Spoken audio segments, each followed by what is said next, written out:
Well, we're about to do something we have never done in NR Night in America. An e-ticket? No, this is our 22nd attempt at taking the green flag.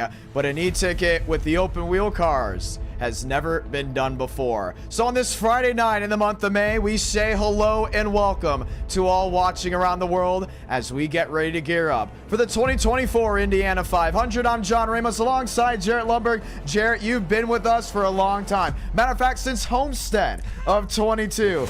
And at one point we thought we'd be doing this last year due to some unfortunate situations, which we'll get into later in Countdown to Green. Well, it changed things up, but we're here, it's now, and it's time to go green in Indiana. You know that feeling you get like right before you used to play in like a sport, whether it be like baseball or football, maybe right before you hear the gun go off on a marathon, that little butterfly in your stomach. You're nervous, but not for a bad reason. Like you're just nervous, you're ready to go, excited. That's where I'm at today. And if I'm here, just someone sitting in the booth, I can't imagine where these 38 drivers are tonight. 38, that's the huge thing. It's not 33. 38 drivers ready to rock and roll. But before we talk about them, let's talk about Indianapolis, this massive racetrack located in Speedway, Indiana. 4 corners completely different from each other. You got the chute-in 1 and 2. You got the chute-in 3 and 4. Grandstands wrapping around the entire racetrack. This is a track that is so unique that viewers from across the world understand its distinct nature, and that's what's going to be exciting tonight, because we're going to see something we have never seen in an e-ticket ever. Well, and you bring up how different it is from every other track, and it might look like it's just you cut in half, same side each way. It's just the same track. Approach 1 the same way you approach 3, but there's little differences. We saw in qualifying. We saw turn 2, while being a little warmer, still be more of an issue than, say, turn 4. So there's going to be little just micro differences that these drivers will have to basically go through and have affect them all night. It's going to be a lot of fun to see. Let's talk about the car. This is the iRating. It's a modern day open wheel machine that the IndyCar Series uses today. They got the aero screen on. They got the aero kits. Everything is distinct to what they have. And they'll be racing in the Indianapolis 500 come next week. The only thing is, we've seen racing and testing a little bit different. Drivers have talked about groups and packs and a lot of passing. They said it reminds them a little bit of IndyCar racing on the older model, but it's going to be a lot of fun to see tonight. Well, and that's the part of the fun here too, as well, is yes, it will take skill. It's going to take a lot of skill. We saw that on Tuesday night just in single car runs. But there is an ability, if you're good enough, if you're able to stay with that main group, that maybe you can come up and sneak out a win in this. It's kind of that middle ground, John, between a normal track e-ticket on an oval and a super speedway, but it's not as much of a chance, say, as a Daytona or Talladega. The importance of this event just goes past an e-ticket. At some point last year, we talked about having an open wheel event because technically IndyCar has been a part of NR Night in America since the beginning. You'll learn about that soon. But what's interesting is how we got to this point and how we lost it. Jarrett, what happened in 2023 that made us miss out on this event? There's just a lot of different factors in it, John. I mean, I can't point out one in particular. It was just a multitude of different ones together. But you see, I don't think that's really important right now because we have this here tonight ready to go. And we've seen a lot of big names we've talked about that normally we'd see on that scoring pylon that we're not going to see tonight. I think that's the important thing to look at. It's, man, I'm just nervous. I'm nervous in a great way. Like that excited anticipation nervous, man. Let's talk about those drivers that will not be with us after qualifying. You know what? Let's start with Spencer Burns. Wow. He went in there, was bumped forward earlier in qualifying because he had to leave, and wrecked it. A lot of drivers, a lot of big names wrecked in qualifying. If you haven't seen qualifying, at some point you may want to watch back because the drama that unfolded last Tuesday was nuts. TCB, two-time e-ticket event winner, will not start the Indiana 500, as well as Spencer Burns, as well as Dalen Basin, as well as Daniel Mostelli. Those are huge names. I mean, we got the guy who won the last two e-ticket events not going to be in it tonight, but we saw these really good drivers challenged, completely thrown for a loop at different points. And I think it shows is that those little details that these drivers who made it in, who might have got that extra practice time, who might have paid a little extra attention when they tested this weeks ago, you're seeing that come out tonight, and you saw it come out Tuesday night as well. And I think you're going to see that throughout tonight. Those drivers who can adapt to whatever the track does, whatever their competition does, they're going to be the one to excel. Going to be a lot of fun to see. 200 laps, 500 miles. The rules are a little bit different than the NASCAR Stock Car side you're all used to seeing. No overtime tonight. Single file restarts. They're not going into a restart zone. You fire off in the middle of turn 4, which means the race doesn't start at the Yard of Bricks. It will be very much starting on the other end of the speedway. Why is that? You don't want them bunched up down to one. These cars are a lot more fragile compared to those heavy steel body stock cars. Sometimes not even steel body. Now we got the composite stock cars. And you're just really excited to see what's going to happen tonight because you probably don't know the names that are new. Let's call them the IndyCar merchants. The driver out of Russia, Yaroslav Donskoy, Zachary Trull. He won 3 in a row in NR Night in America on the open wheel side. Shocked everybody. Add even more. Akabuezi. He got it done at Texas. Actually, let's say it again. I don't think he got it done. It was that close at Texas. But guess what? You know his name because he's a strong suit on this car. New names, new bases maybe tonight. That's what we do here. You never know who's going to take the checkered flag. Well, and that's something that we've seen as well from the qualifying side of things, and we've seen it in testing where you got some of your regulars who are up there who are going to be just as fast maybe as them or give them a run for their money. But these guys, this is what they live for. They eat, sleep, breathe IndyCar, Indianapolis. And it's in that aspect kind of like the Indianapolis 500 we're going to see next weekend. There's some teams in IndyCar who solely focus on the Indianapolis 500.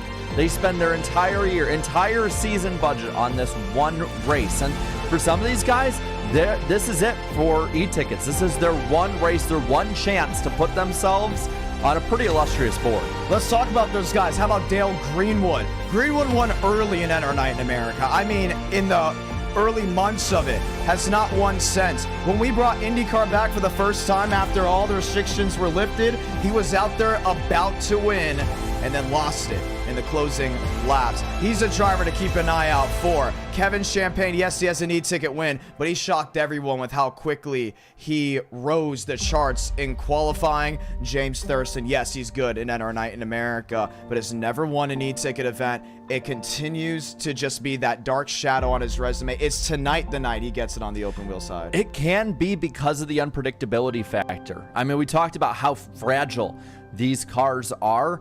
If one person makes a mistake going into the start, you don't have it, like you said, with the composite bodies of the Cup cars, like the steel bodies of some of the older cars on the stock car side of things. What you have instead are these cars that if you fly up into the wall, you could see a 15-car wreck that might take, say, 5 stock cars out, take 12 of these delicate open wheel cars out. And I'm not saying that they can win because competition could be taken out, but because that added unpredictability, I think, could also open the door to maybe leapfrog some of those favorites, get ahead on strategy, on track position, get ahead maybe even just on pure luck. Yes, that could be a part of it. There's so many aspects that are different than any other e-ticket. I think they could put these guys in position for this win. Well, it's going to be a lot of fun to see. We could talk about all the what-ifs, but it's time for the best part of what we do. Jarrett, the picks. The picks are always fun. They're always exciting. But tonight's picks will be a lot different from what you're used to. Let's start with your underdog. Well, this underdog is somebody who has really wanted a chance at one of these events. He's somebody who has said, put me in there and I will perform. In qualifying, put up a pretty good lap compared to what he was thinking he'd get, and even made a mistake twice out of 4 and still put up a good lap. Cody Workman, I think is going to be somebody who could be really, really fast tonight. We saw afterwards he was practicing, putting up even better laps, so he could be somebody who could just sneak up during this event, and all of a sudden at the end, he's in the top 10. I'm excited to see what Workman can do. I'm going to be honest. I was shocked how good he was in practice and qualifying. How about all the Ancient World drivers? All 3 of them made it. When Stone qualified early on, I think we all thought, oh, he's going to have to go through the rerun, and we heard some drama at the end of that. Yeah. There was a lot of drama. There was drama. But guess what? He made it in the show. I can't go away from that pick, but I still have to stick with this driver. When we talk about how NR came to be, there was that hardcore group, they call them the OGs, that came over from the NASCAR Heat 5 side into the Sim side, and Dale Greenwood was one of them. He has been here since the beginning. He has had a tough time in NR Night in America. But when the skill level rose, he didn't leave. He didn't back down. He waited patiently. I told him, I said, it's going to be tough for you to win now, just because of how tough the competition is. He said, my time will come. My time will come to win another one. And guess what? Fast in practice, fast in qualifying. He almost got an Indy win a couple months ago. If he's going to win an e-ticket, it's going to happen here. And I think he's going to be really solid tonight. I think that added factor of knowing the opportunity this race presents, I think that especially is something that could be make or break for him. Whether the pressure gets to him or not, that's going to be the fun part for us to find out. But for our favorites here, look at our Fast Four. I was looking, I wanted to not go too chalk on these because there's so many times that we can look at our picks and be like, oh, these are the 4 best. It's just which order we put them in. Yeah. It really turns into that. But I think that this race opens it up so much for so many different guys. And this guy was, I think, the star who faded at the end of our last e-ticket, who was up front, who I think is just waiting for his time to strike. Give me Wilkerson. Wow. Give me Wilkerson. I think he's somebody who can keep it clean and stay there to the end. If he's able to keep it clean, like we talk about every time before these races, he will be a factor. Jacob Wilkerson, and he's a big staple out of PBR. PBR's not won an e-ticket in a long time. They got a couple drivers in here like that of Sean Rowe. Wilkerson being as the number 4, I can't look away from it because I was shocked how good he was in qualifying. Now, obviously, the track temperature is going to be a little bit different, and that's where I'm going to account for here. I just have to go off statistics alone for my picks. This driver winning 3 in a row, I mentioned it earlier, 3 in a row. If you win once in NR Night in America, that says something. You win 2, that's awesome. If you go 3 in a row with the same car at different combos, you're a stud. You have something very few wish they had, and that's where I think Zachary Truel shines. He was runner-up in the month of April Power 5 Championship. He has been bad fast since the month of May started. If you want to know confidence, it comes in that Domino's 30. It may see victory lane later tonight. See, I'm definitely on the same page with you on that one because I think, he might not have had the greatest qualifying position, but that might have been just more or less survival. Right. Like we saw a lot of guys do. He's somebody who I think can bide his time in this race because he has that skill and ability to get up towards the front. We might not be done talking about him in our picks tonight. But for my 3rd place pick, this is somebody who, again, it's a roll of the dice with this guy. Sometimes he is up there and just dominates whatever e-ticket or race he's in. Other times he takes himself out. Kind of reminds me of Kyle Larson a little bit. Really? And driving that 17 tonight is Kevin Champagne. He put up a pretty good qualifying lap, and I feel like maybe not doing a double for our standards tonight, but I think he's kind of our Kyle Larson, like, just unpredictability factor. Going to be a lot of fun to see. I like Kevin Champagne. You put him in a car tomorrow, he's going to be fast. You can put him in a go-kart, and he's going to be fast. There's just something about him that screams speed, and that's where I very much agree. I have to go Kevin Champagne. I honestly think he's our Kyle Larson in the fact that he can just run in anything and be quick. Him and his brother have been a staple of this community. The last name Champagne will be remembered by so many just because of how quickly they rose through the ranks, winning races. May have gone to a little drama, but that's just a part of the game. I like what Kevin Champagne has done. I like what he's going to do tonight. And we might see more drama tonight, but somebody that I think we've both been looking at a lot through this, and who put up 2, not 1, 2 pole laps, Akabuizi. He's somebody who's one of those merchants we talked about.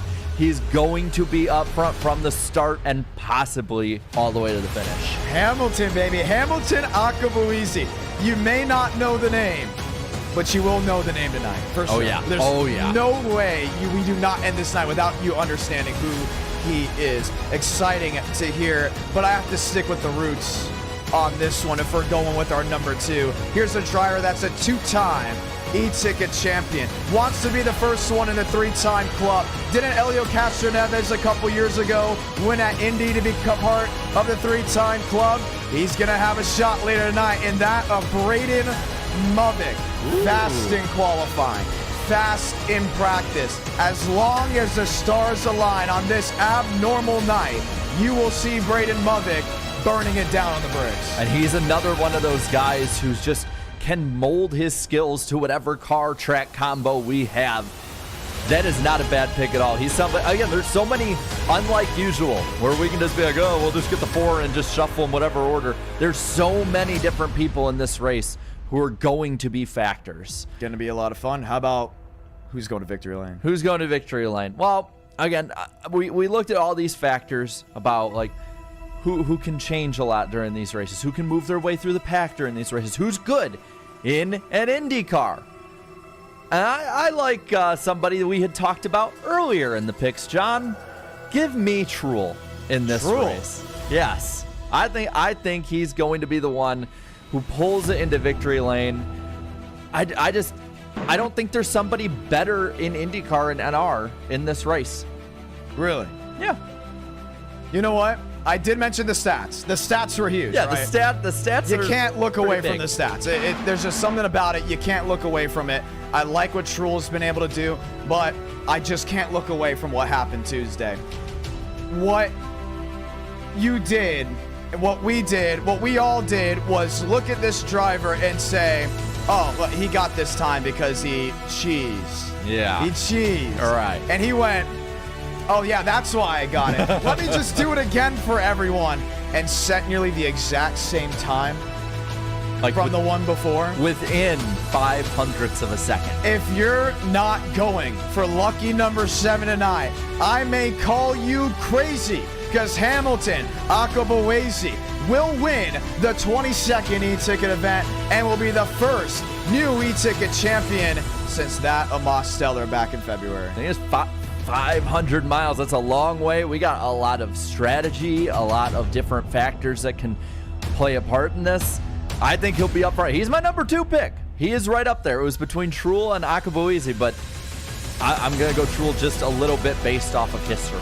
Going to be a lot of fun. The countdown continues. We get ready to roll out here shortly. Ladies and gentlemen, if you love the action, you want more IndyCar, drop a like on the stream, subscribe for more action because you're watching the 22nd e-ticket event. We're going to take 5 minutes to just go ahead and see what's going on. And we'll be right back with you because when we come back, there's no qualifying. The grid has already been set. And we'll be ready to rock and roll for the 2024 Indiana 500. Glory, this is my legacy.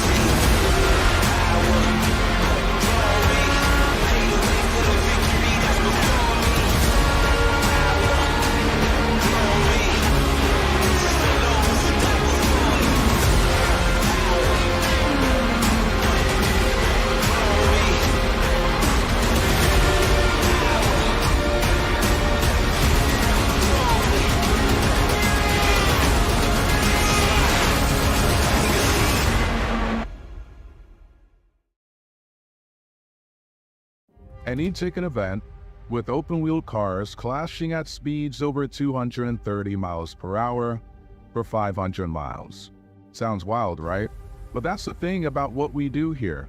the wildness is a piece of the charm that makes e-tickets that must-watch form of sim racing when it's go time. Don't forget the unpredictability. Don't forget the drama. The cheers when the white flag waves. The dreams dashed by that one mistake. Contact! Let's second the wall! It's a two-car incident. Do they keep it green? They do get through. Let them race. No, they don't. The big one. The track, and Dale Greenwood threw his race away. So how did we get here? And why is Indy so important to a community what's known for stock car racing? Let's go back. How about back to May of 2021 when NR Night was born? In the third ever NR Night in America stream, an IndyCar race was held at Indianapolis. It was won by that of Alex Anderson, but the driver that finished runner-up that day just so happens to be Sean Rowe, who will be attempting to win in tonight's event. Fast forward, and scattered IndyCar races were held throughout 2022 with the idea of an event being held the following year. Then in late December, the unfortunate news came. IndyCar and iRacing broke away, which disallowed open-wheel races to be broadcasted. Any idea of an e-ticket event of that magnitude was shelved for what some thought could be forever. But out of the blue in January 2024 came the news that IndyCar was back with iRacing, and broadcasting was allowed. NR Night held their first race with the series later that week. It was a success, as demand for an e-ticket was voiced by multiple drivers and viewers alike. Welcome to the 2024 Indiana 500. Last Tuesday, 22 drivers missed this event on speed in some of the wildest forms of single-car qualifying. Names like Baker, Burns, Basin, Mosteller, and Armstrong will miss the event due to not being on the right side of the cut line. But new names show no issues in qualifying. How about Truhl? Zachary Truhl came into NR unknown until he won 3 open-wheel races in a row. How about Kevin Champagne? You know him for his wins on the stock car stage, but his speed with the open wheels can't be overlooked. Fitting, he's driving the Larson 17. Akabuezi gave us a wild finish at Texas not long ago. After drama and Q, he quickly showed he's going to be a favorite. Close, it's going to be borderline. Yes, sir, he did. Akabuezi, top of the board in Indiana. They're saying Akabuezi went out there and cheesed. Did you see any cheesing? Like the lap, that is the rule. Even if he was told wrong, the rule is the rule. We got to maintain that, which means he'll have the opportunity to go again, but then we'll take that lap time. The only thing is we won't be able to delete him off top of the board. So everyone watching would have to know Akabuezi is not your pole sitter as of this moment, unless he goes back out and just does the same thing again. 39. It's going to be tight. Is what he has to be. Going to be close. Not even. He's got it. He's still got it. Top of the board. He is just proving everybody wrong. That's what I'm talking about right there. To win tonight, you have to be bold. You have to be fearless. One tap to the wall could end your night. One swipe of the bow may turn you into a kite. So when we go back home again in Indiana for the track's second e-ticket event, we think speed. We wonder who will win, even though we know it's going to be a star-studded show. Welcome to NR Night's 22nd e-ticket event. Welcome to the 2024 Indiana 500 at Indianapolis.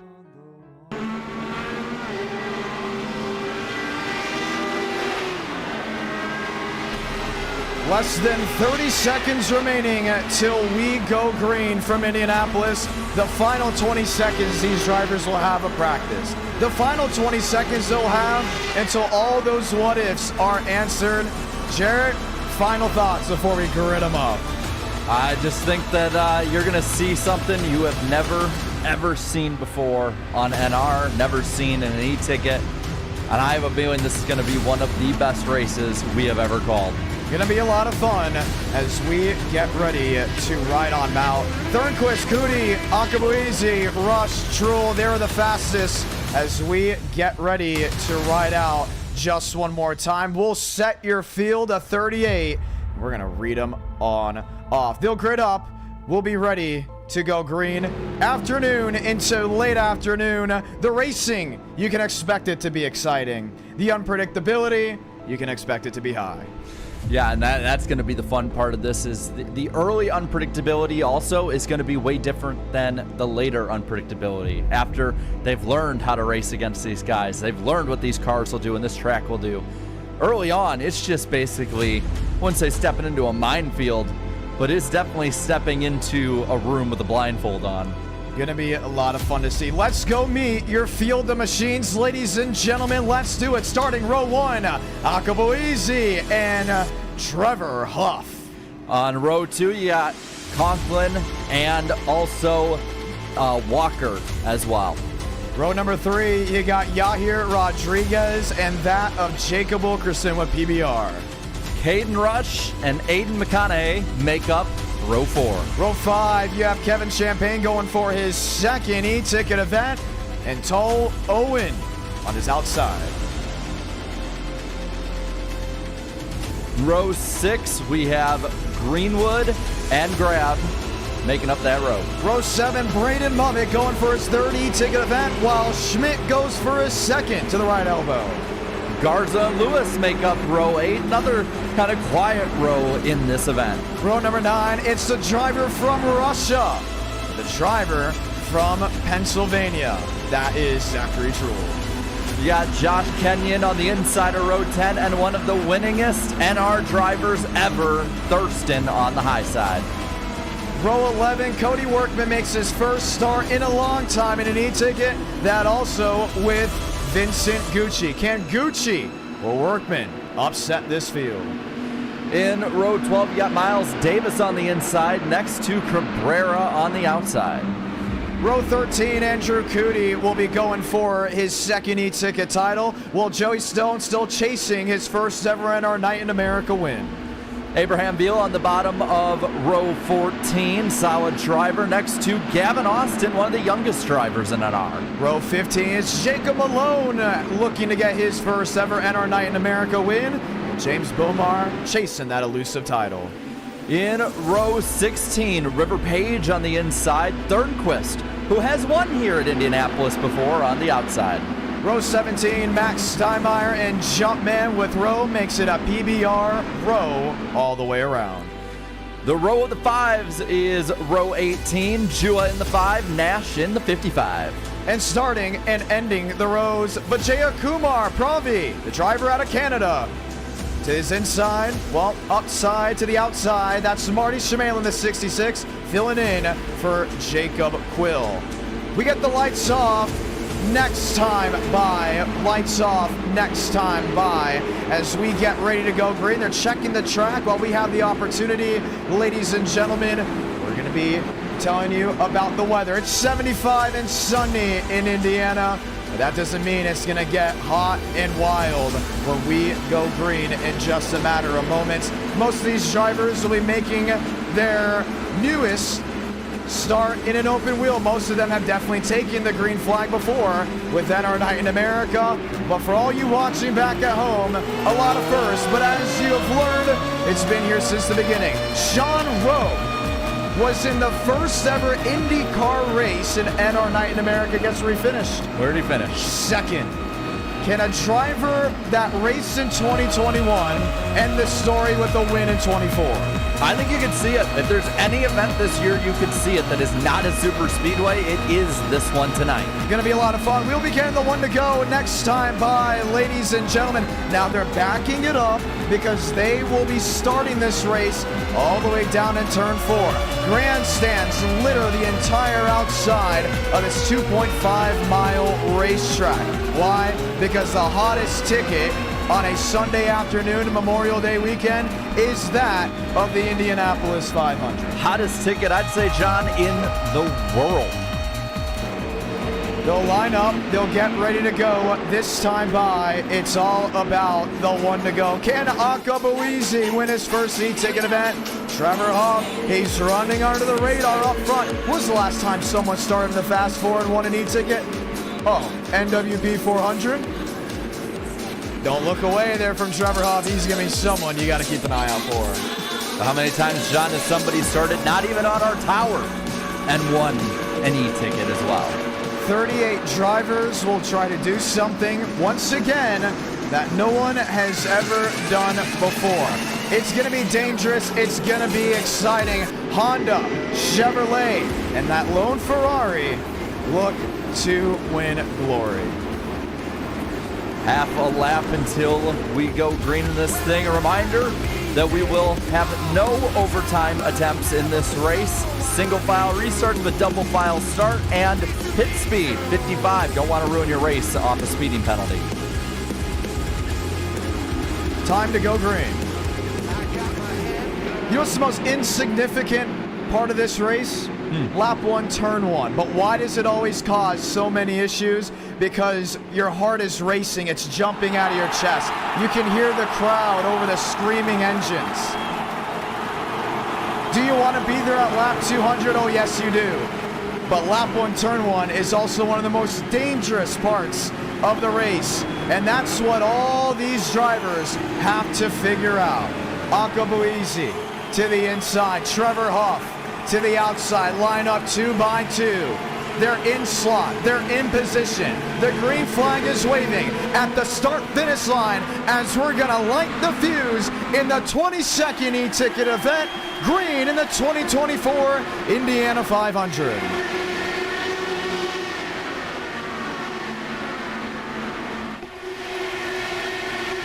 Race to 1 and 2. Trevor Huff in the tow. He allowed Akabuizi to get away, but has just slotted in line 1-2. Clean start. 2 cars make it out in front of the pack. Single file throughout, but not for long. Oh, man, you see Jacob Wilkerson already peeking out of line to the inside. He has Yahir Rodriguez in tow. He's got Caden Rush in tow. No one can take the hard charge. Akabuizi has pulled away to a comfortable 2-car length advantage over Trevor Huff.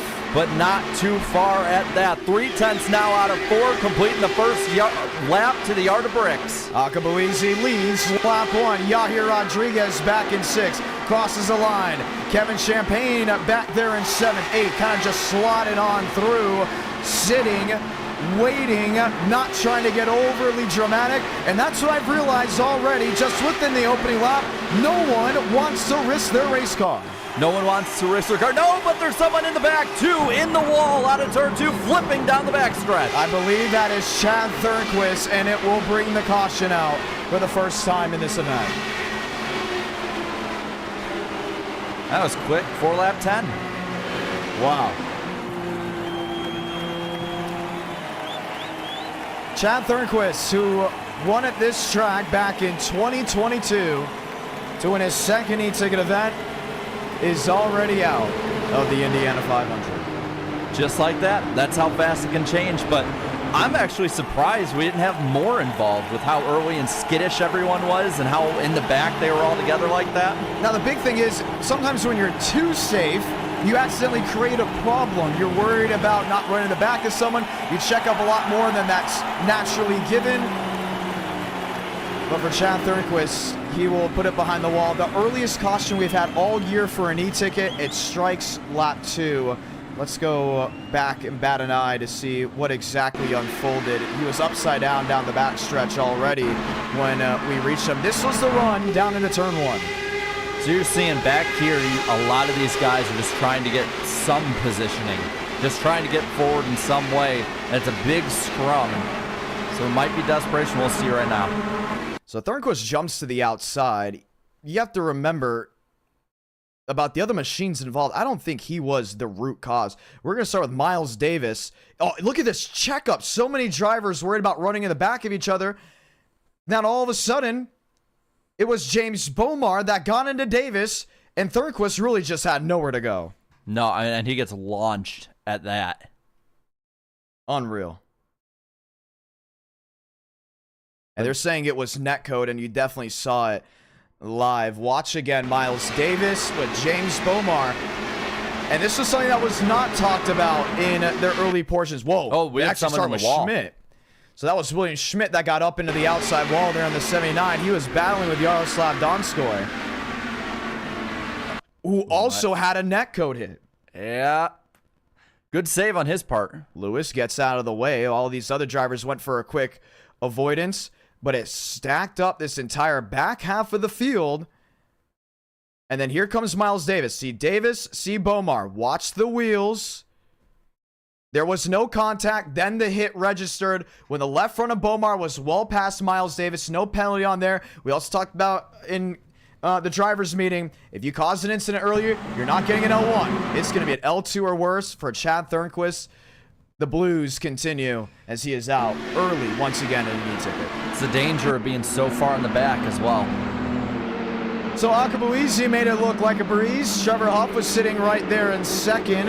Aiden Walker is leapfrogged into that third position. He's hanging out with us. Sean Conklin, Yahir Rodriguez, Caden Rush back in seventh. Kevin Champagne, Dale Greenwood under the caution early.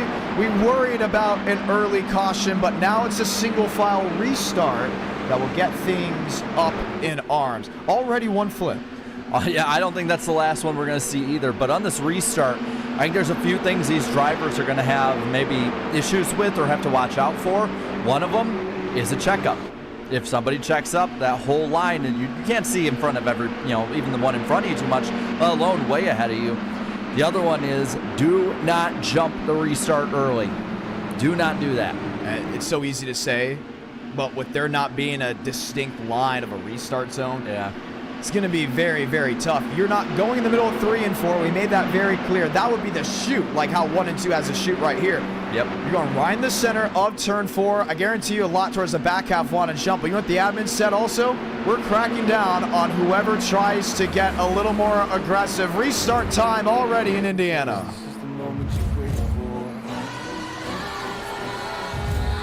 So Netcode takes him for a whirl. Miles Davis, Chad Thornquist out.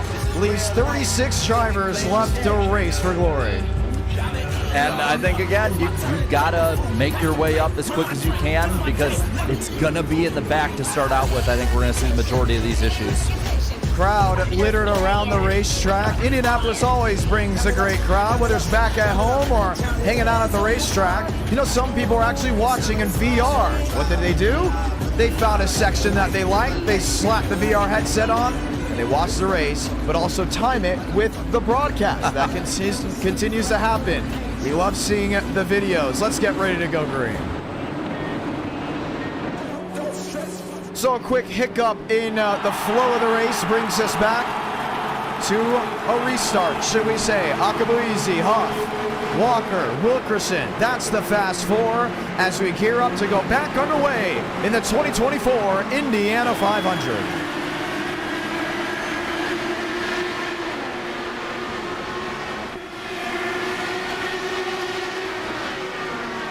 Off drop back, maybe 3.5, 4 car lengths, but has company of Aiden Walker right on the gearbox. Maybe 2 car lengths back, Walker dogging Huff as Akabuizi loses a 10th to Huff. It's going to be a battle for the lead. I think got a little loose to the center of 1 and 2. That short chute made it difficult. Hard fighting and jostling through the center of this field. Here's Terrell Owen. Here's Matt Grab. Yaroslav Donskoy is right in the thick of it with Zachary Troll. But they keep it clean into 3 and 4. Hard racing still throughout. You don't want to give up that spot in line. Could be like Martinsville. You get freight train.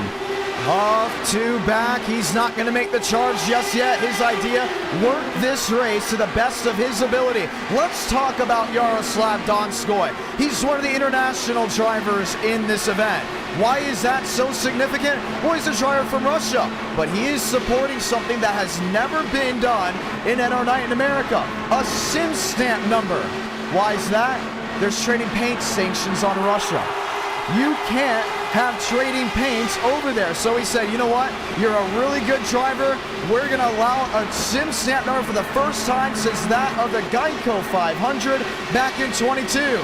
The drivers overjoyed because they knew how good of a driver Yaroslav was. And guess what? He's riding nose to tail in that 15th position. Holding his own in the middle of this pack. So far, no one has really jumped out just yet, but the lead remains steady between 2 and 3/10 between Akabuizi and Huff. Oh, no change for position at all. They just want to hold on and wait. They know at some point this will become a pack race, but the drive to survive is very much alive.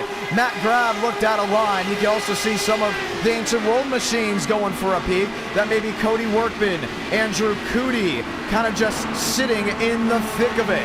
No big change for Andrew Cootie. He raced under the radar for most of the month of May. We know him for the Super Speedway side, not much for the IndyCar side. Well, and you saw in that corner, he got a little high, did not hit the apex right, and that opened the door. Luckily, didn't lose a position, though. Single file, no big shuffle. Dale Greenwood, another one of those drivers that know today is his big opportunity. Braden Movick is driving for something bigger than an e-ticket event. 3 e-ticket events. Can he become the first driver to win the Triple Crown?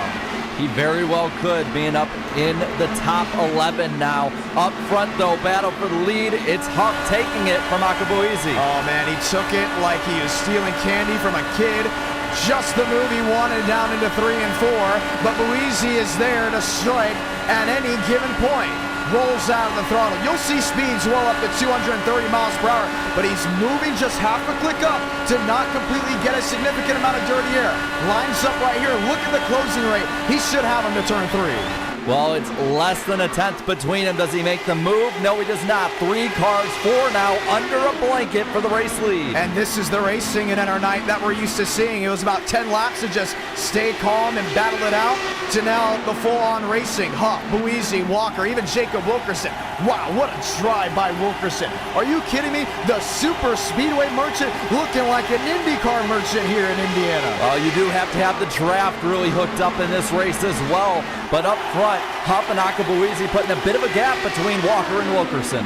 He's got a shot, but he doesn't have a big enough shot well out of the groove. Pucker down moment. into turn 2. And you don't want to get the right sides in a wall. You can't pull sheet metal off that thing. He's got a shot to turn 3. He's not going to go for it. Just looks back to the outside. Showing early patience. We're only 11 laps into this 200-lap event, but again, half a lane up, has a different entry, has a different exit. He is definitely gaining speed on the exit. He might have it here. He thought about looking down to the inside. That's not going to work. Evened out, single file, 12 laps in. Now, 500 miles can very easily go by in a very brisk pace. I like what Walker's doing here. He already has an experience of winning this year with the IndyCar. In NR Night in America, how did he do it? Being up front, but knowing patience. Aggressive, yes, but there's a time and place for it. I was saying third. There's no point in making it just a 3 hard battle for 3 wide. You will see 3 wide tonight. These are NR Night in America drivers. They don't hold back. But right now, there's just no point in putting you and your competitors at risk. But I think another thing, another aspect to this is you need to stay in that main group in case we have a long run. Indianapolis is prone to strategic finishes, long green flag runs. Doesn't matter if it's IndyCar or NASCAR. Riding on with Kevin Champagne, driving the number 17. He asked me, why did you wait to give out the 17? I said, it's got to fit a driver that reminds me of Larson. And I don't think anyone else reminds me more of Larson than that of Kevin Champagne. Talked about in Countdown to Green, talked about in the Dev Diary. He is someone that can step into anything and automatically be quick. The Champagne name is just as iconic as the Baker name in NR Night in America. That family has supported us since the beginning, and I said, hey, if someone's going to support the orange and blue, it's going to be you. He runs 8th. Well, and he runs 8th in his own little pocket. He doesn't have much pressure from behind, doesn't have anyone dirtying it up right in front of him. He's just falling into place, and I think right now, early on, that's a very smart move. You see Walker's actually dropped back just a tad, but Buizi is there. He's all over the gearbox. That of Trevor Huff has not made the lunge to the inside. I don't think he's going to make it just yet. It's going to be a surprise look. So while that goes on, let's look towards the tail end of the field of what's going on. Here's Abraham Vila.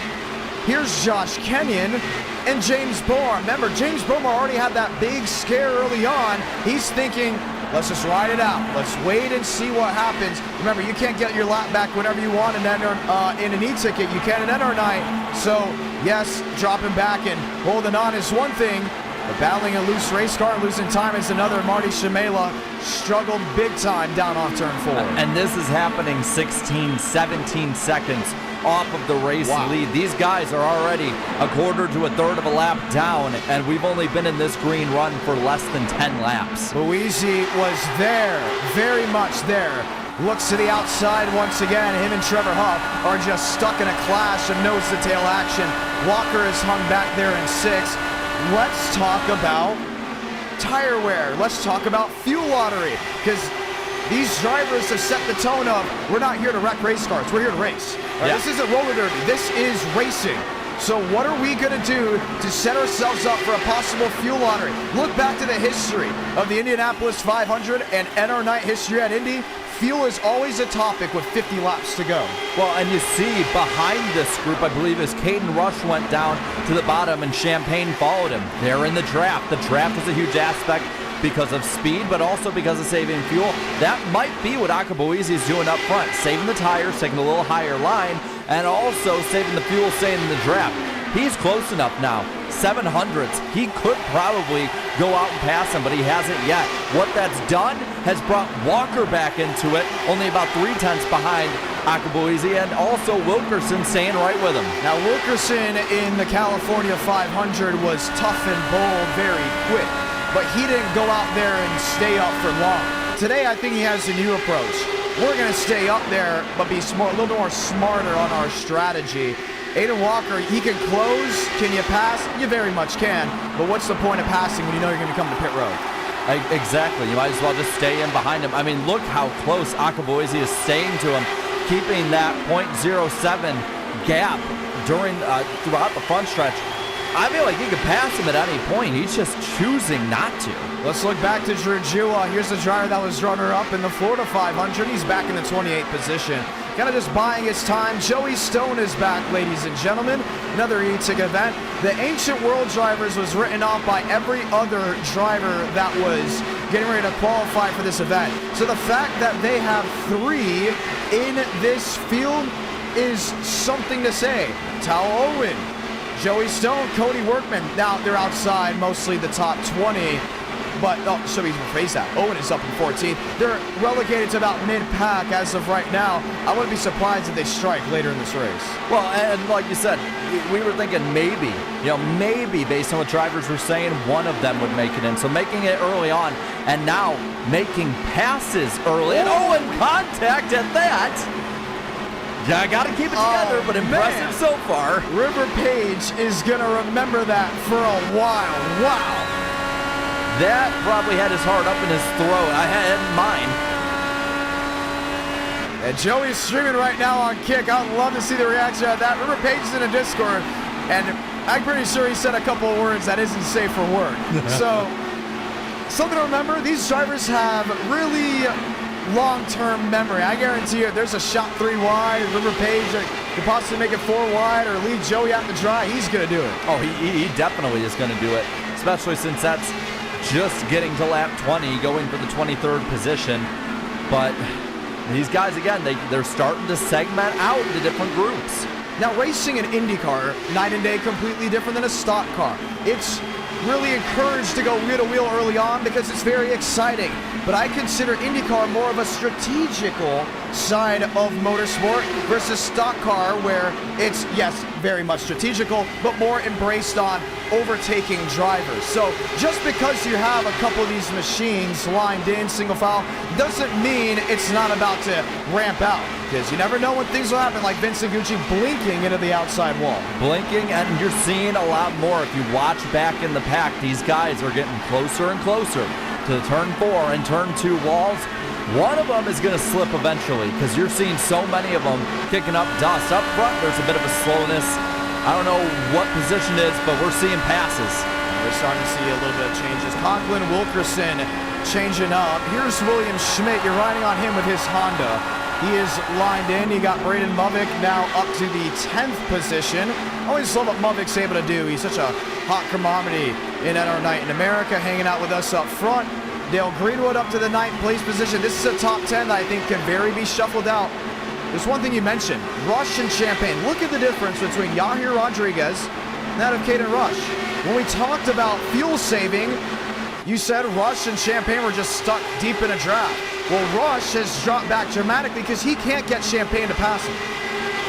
So, with that being said, if he can't pass Rodriguez, drag the brake, drag the throttle, save what you can, and ride around. At some point, Huff's going to have to bail out of the lead. Yeah, and every little bit of it counts, but I mean, you're burning so much fuel up front as Huff in the lead. There's a pass now, Champagne to the 7th position over Rush.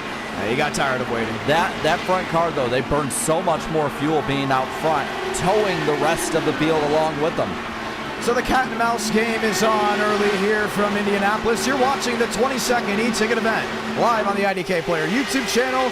This is the 2024 Indiana 500. Let's do something we haven't done in a long, long time. Let's turn it up.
Back live from Indianapolis, you're watching the 2024 Indiana 500.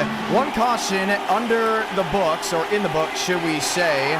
Pit stops, they're going to be coming very shortly. We said 500 miles to go quick, already 25 laps in. 25 laps in because these guys are putting an insane pace out there right now. And you're starting to see, if you watch the ticker on the left, you're seeing these guys falling 23 seconds behind towards the back. That's just how fast these leaders are.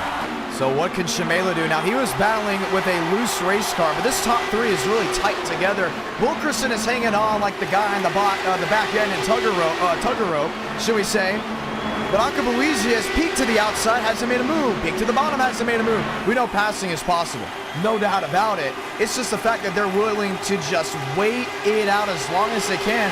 The problem with Buizi is Walker's on the scene, and now you got three drivers going for one spot. And Wilkerson isn't far behind either. He's only a couple car lengths back. So this could easily go from two guys running away with it to 4, maybe 5, 6 guys up in the main group right under a blanket. But for now, they stay in formation, stay in line. Akabuizi looks again up top. That's just his line so far. Yeah, that's just what he's doing. He's just wanting to make a peak. Trevor Huff has not led a lot of laps in NR Night in America. He's one of those quote-unquote IndyCar merchants that have quickly arose on the scene, understanding this car a lot better than that of a Gen 4, Gen 6, or a Next-Gen. But the big thing about it is he's led more laps here than he has ever done in his time in the community. Caden Rush, Kevin Champagne, they're just doing it like clockwork, passing once after the other after the other. Dale Greenwood's back in 9th. Braden Mubbock is back in 10th, riding along. Mubbock is someone that we talked to, and he said he was really excited for this because he knew the racing was going to be completely different on a strategy standpoint. We're used to seeing him go out there and just do the hard charge and be aggressive, but he's taking a different note, a note that we haven't seen, and that's waiting, sitting, and understanding. Yeah, and I think something else that we need to kind of keep in mind, since the overlying and underlying storylines have been all about fuel mileage today, and this is something that he knows and everybody else I think knows, is that it's a mystery of how far you can go. It depends on where you are in this draft, and right now he's just playing it smart. Wondering and waiting. The big worry obviously in this race heading in was what's going to happen on the racing standpoint. Will there be a million wrecks? And that is what caused the first part of this race to be very careful. Because even when it was careful, we still saw underlining issues. Chad Thurquist flipping within 2 laps of the start of this race. And now the top 6 have completely broken away from 7th on back. Kind of just a big head roll of, hey, where's the pack racing at that was talked about? Well, I think what these guys are wanting is just stay in line, run the speed you need to. Even if Huff is, quote-unquote, holding them up, he still is faster towing them than the field behind them is. And if it goes green, they just want to keep pulling away. Whoa, look at the damage on David Cabrera's machine. It is destroyed. That's his Ferrari. Oh, this was just about a lap ago. Maybe nailed the inside wall. Let's take a look here. Now, once again, single car instance, you won't see a caution for it. Looking good so far. Wonder if he just lost it out of the corner or what. Oh, he got down on the strip. Went way up the track, chased it. And hard into the inside wall. But as you know, in NR9 American, with it being sim, as long as you can get it backfired, we're not throwing a caution. And that's exactly what you just saw there. David Cabrera, he's not out of this race. He's going to go multiple laps down. He's going to need it to turn into Caution City if he wants to win this. Yeah, and I think that it has the possibility still to do that, especially bunch him back up. But already 31 laps into this 200-lap race flying by, you don't want to lose a large amount of time like that in any way. It's the Truff and Akabuizi show up front. Braden Movick, Matt Grab, Ada McConaughey. Well, Zachary Stroll back there with McConaughey. That's for the 12th position. Now we expected Stroll to get there and quickly rise through like a complete storybook. But what he's done in times past at Indianapolis is run mid-pack. And just like we talked about, hold on. Trevor Huff, man, he dropped all the way back to the 6th position. Is he pitting? We're looking, and yes, he is on pit road. So this might start that first round of green flag pit stops. I want to talk really quick about Trull before we go back to the guys up front and pitting and everything. He started 19th. He has methodically moved his way up through this field. He's going to be a factor, again, making another move for position, this time passing McConaughey. Lap for lap, he's been really interesting. Highest is 13th. Currently now in the 11th position, really strong look for him. So Huff gives up the lead as expected, couldn't make it the way on fuel. What Buisi, Walker, Wilkerson are all calculating right now is about what they can do to get to the end. On pit road now, Jaroslav Donskoy. Yeah, you're starting to see some of them slowly come into pit road. Maybe it's a strategy. You can work this race sometimes back, like a road course race. So that might be what they're doing as well. Some of them just might not be as good on fuel.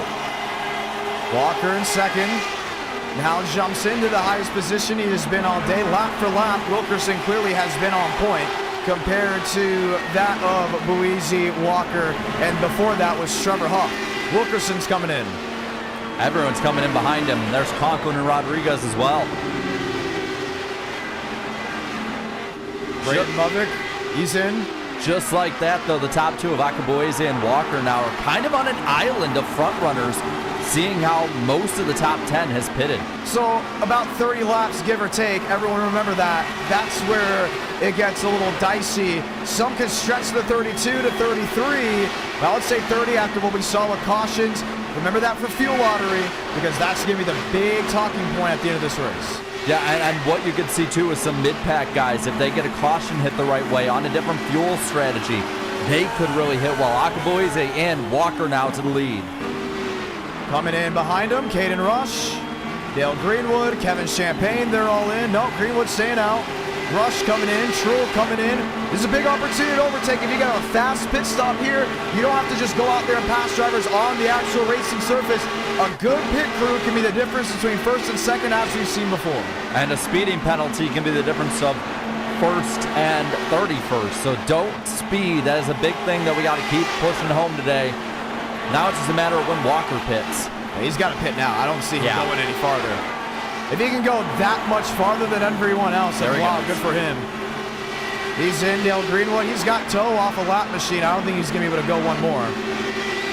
So it's looking like, at least if anyone who didn't pit on the first caution, 35 laps is the most they can do. Stone is in. River Page is in. Jacob Malone is in. Cody Workman will cycle on through with Davis Lewis. Wow, James Thurston going just that much more than everyone else. Might be a good strategy run. We got to learn too who pitted in that first caution. He's going 215. He's way back. And the throttle says he's full. He's not full. He's just under full. So he's definitely going to have to come in this time by Lewis. And as we're watching through the intervals, it's looking like Akabuizi might be able to get back to the lead, at least at the moment, on provisional lead. Yeah, he'll find a way around Ada Walker. There's Walker now. He'll be behind Huff. So Buisi, Huff, Walker, that's provisional 1, 2, 3. Lewis finds his way back around. He's battling Jua. These are clearly the drivers that are going for the long standpoint. They figure it out. If they can go over a ton every single pit sequence, they might just make it on fuel. So don't look away from Davis Lewis or Drew Jua. They understand this race isn't just going to be now about speed. It's going to be about strategy and who has the brains to get it done. That whole top 6, they're the ones that you got to watch strategy-wise in this race, because whether it's they pitted before or if it's just stretching the run long, that little bit can make the difference between lap 200 and lap 198. Rose coming in, and Lewis is still staying out with Drew Jua. He might have pit. He might have pit. If we'll see is if he pits this time or next time by, because that'd be the extra 5 laps or so we'd see from the leaders. I don't think he made up 17 seconds, though. I mean, that's just the thing that blew my mind, obviously, unless it was a splash and go, which makes no sense. There's no stages in NR Night in America. You have Gavin Austin up in front of him, obviously the drivers that just recently came to pit road. But that would just completely shock me. Now, Huff is sitting right behind on provisional second to Akabuizi. Behind that, you have Mavic, Conklin, Rodriguez, then Ada Walker. But Ada Walker's in the tow there at Wilkerson. Wilkerson actually found his way around that machine. And it looks like the majority of the guys behind him, Luis Vila, Steinmeier, and Vijay Kumar, looks like they've went down pit road. Drew Jua stays out another lap. Oh, Vila did not get a good start, or should we say stop. He overran his pit stall. Jua and Lewis, no, just Jua staying on out there. Trevor Huff, fight for the race lead. And it looks like he's got it. Wilkerson on provisional P2. Jua clearly having to come to pit road. But now the race is on. This is what we're talking about. This is what we expected. That dogfight of dropping down to the inside and just a quarter inch off the wall to the outside. Look at Wilkerson going for the lead. Had provisional lead. Huff got the run on the outside. Going to try it again in 4. Huff keeps it for now. Has it. Playing defense works now. Yeah, Wilkerson knows he's not the type of person just sit in line. Jumps to the inside of Huff. To pit row now goes Drew Jua. 3, 4, 5, 6 machines under a second of each other, just fighting in the ring. Clears him this time, and the top 6 once again under a blanket. 1.1 seconds between them is the difference. And this is what you've expected. All that patience paid off. So the first stint, strategy, stay alive, drive, and do what you can. The next stint, race as hard as you can. Some of them are thinking while others are still in that strategy standpoint, but it's PBR now leading the way in Jacob Wilkerson. And Wilkerson about 2/10. It's probably going to be this drafting party up front. Wilkerson, Huff, Akabuizi, Walker, Rodriguez, and Conklin have completely pulled away from now Muppet up to the 7th spot, leading the second group. Oh, Rodriguez looked to the inside of Aiden Walker, couldn't get it to work. Just put the nose underneath there to see if he can make something roll. Aiden Walker, the driver out of East Tennessee, up there near Kingsport, trying to get it done. Won't be able to that time by. Here's Braden Muppet back in 7th. The driver out of Minnesota, Caden Rush, one of the Hoosier drivers looking to roll. And Kevin Champagne, the driver from Connecticut, rounding out the top 10. No, not so fast. You got Zachary Truhl there as well. Zachary Truhl has now went up from the 18th, 19th starting spot in this race to the top 10 through both the pit strategy as well as just plainly passing guys off speed. He's going to be someone you need to watch. And if you're a Philly native, you're going to keep an eye on that 30 machine because he is from that area. Huff 1-9 back. Akabuizi back there in 3rd. Walker, Rodriguez, Conklin now the top 6. Conklin was in this position 3 years ago, give or take, maybe around there when he raced in the first ever open wheel NR Night in America race.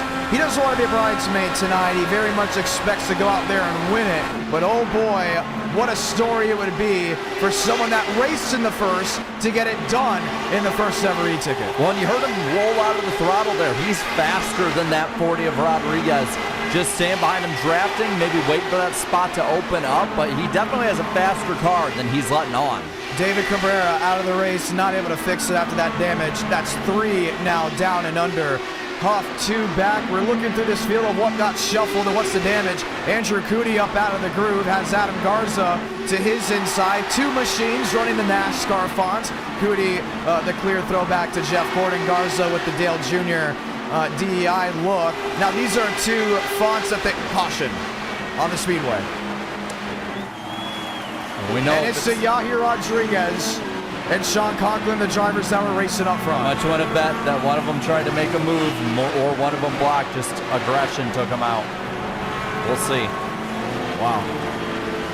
That is going to change a lot when it comes to those guys in the front. And just after pit stops, John, do you stop now and fill it up on fuel just to be safe? We'll see. It's going to be interesting to check back on. We're going to go take a look to see what exactly happened to the drivers towards the back half of the field. But just a second caution of this race, 44 laps in. Been clean so far. That's what we love to see. I hope it stays like this, honestly. Here's Conklin to the inside. Yahir. Ooh, left side's down on the curbing. And the second that happens, your car just tightens up and wham, just into the left side of Rodriguez. They both went for a slide, but they don't hit anything. But it was definitely in front of the rest of the field. You could see why the caution would come out there, just because there were so many barreling in. I mean, that was slow motion, but you still saw how fast they were coming in. But luckily, no damage. So just a damage in track position and tires, still half the pit. The admins have noted good green flag run, racing incident. They don't want to penalize anyone, including that there's no harm, no foul. Just the fact that they will clearly lose the track position that was most likely given. I know what, like we said, a heck of a save on both of them. Both of them could have completely junked it. They could have stayed out in the track and got hit by somebody, but they managed not only to save their cars, but also keep it out of the way. So good on both of them. That will shuffle this deck once again. Pit road, it's wide open. Drew Jua, who stayed out before to get all that opportunity, will now take the lead. It'll be Vila, Grab, Akabuizi winning the race off pit road. These are the drivers that did the severe overcut. And I mean, they long pitted by what felt like a whole millennium compared to everyone else. And they're on the pure contrarian strategy tonight. I think at this point, this early on, with how difficult it is for a lot of these guys to pass, they have already made their bed. They need to lay in it. This is their strategy as we're already approaching the quarter mark of this event. So the calm before it gets crazy once more. Now that you've calmed down, you've figured it out, what do you think these drivers must do? Is it, okay, get a little bit more aggressive, get some track position, or is it still play the same game you did the first 10, 20 laps? Well, I think that they're probably, the leaders at least, are going to get past the top 3 pretty quick. You know, you got older tires, even if it's a little bit. You got faster cars that the leaders have compared to these 3 overall. And they're probably going to save fuel. At least I would think they would. So, for me, I think if you're the top 4 or 5 or so that are in that group, Mavik has now jumped up into that group. You've got to be aggressive, get past them, put a gap between the rest of the field. If you're the guys behind them, you got to be aggressive just to stay with them. You can't fall 3 or 4 seconds back. Because if we get another really long green run and some pit stops, that could really ruin your race. So I'm looking at it right now. If they go the full fuel run, they should make it to the end. I don't think anyone's going to make it under 5 stops. No, I think 4 stops should be the way to go. Someone's going to have to redo that math for me. But I added 31 to where we would get the one to go this time by, and they should be able to get to 200 on the dot. Now remember, there's no overtime. You don't have to account for that. So I don't think anyone's going to be playing the strategy game from here. Now it's going to come down to track position because he should be on the same strategy as everyone else unless we get another caution. Yeah. So we'll see. I mean, these 3 up front being a lot slower, that's going to, I think, lead to a lot of fun positions for these front 4 or 5 behind them. All right, Chevrolet is leading here at Indianapolis. Vila, Grab, Akabuizi, Wilkerson, Mubik, Aiden Walker getting ready to try it again. The crowd has been on their feet since the drop of the green flag. It's been excitement in the live chat since we started this race. If you're enjoying it, you want more of it, drop a like, subscribe for more e-ticket action. To the restart zone once again to get the 2024 Indiana 500 back underway. It's Drew Jua, the race leader, as we go green.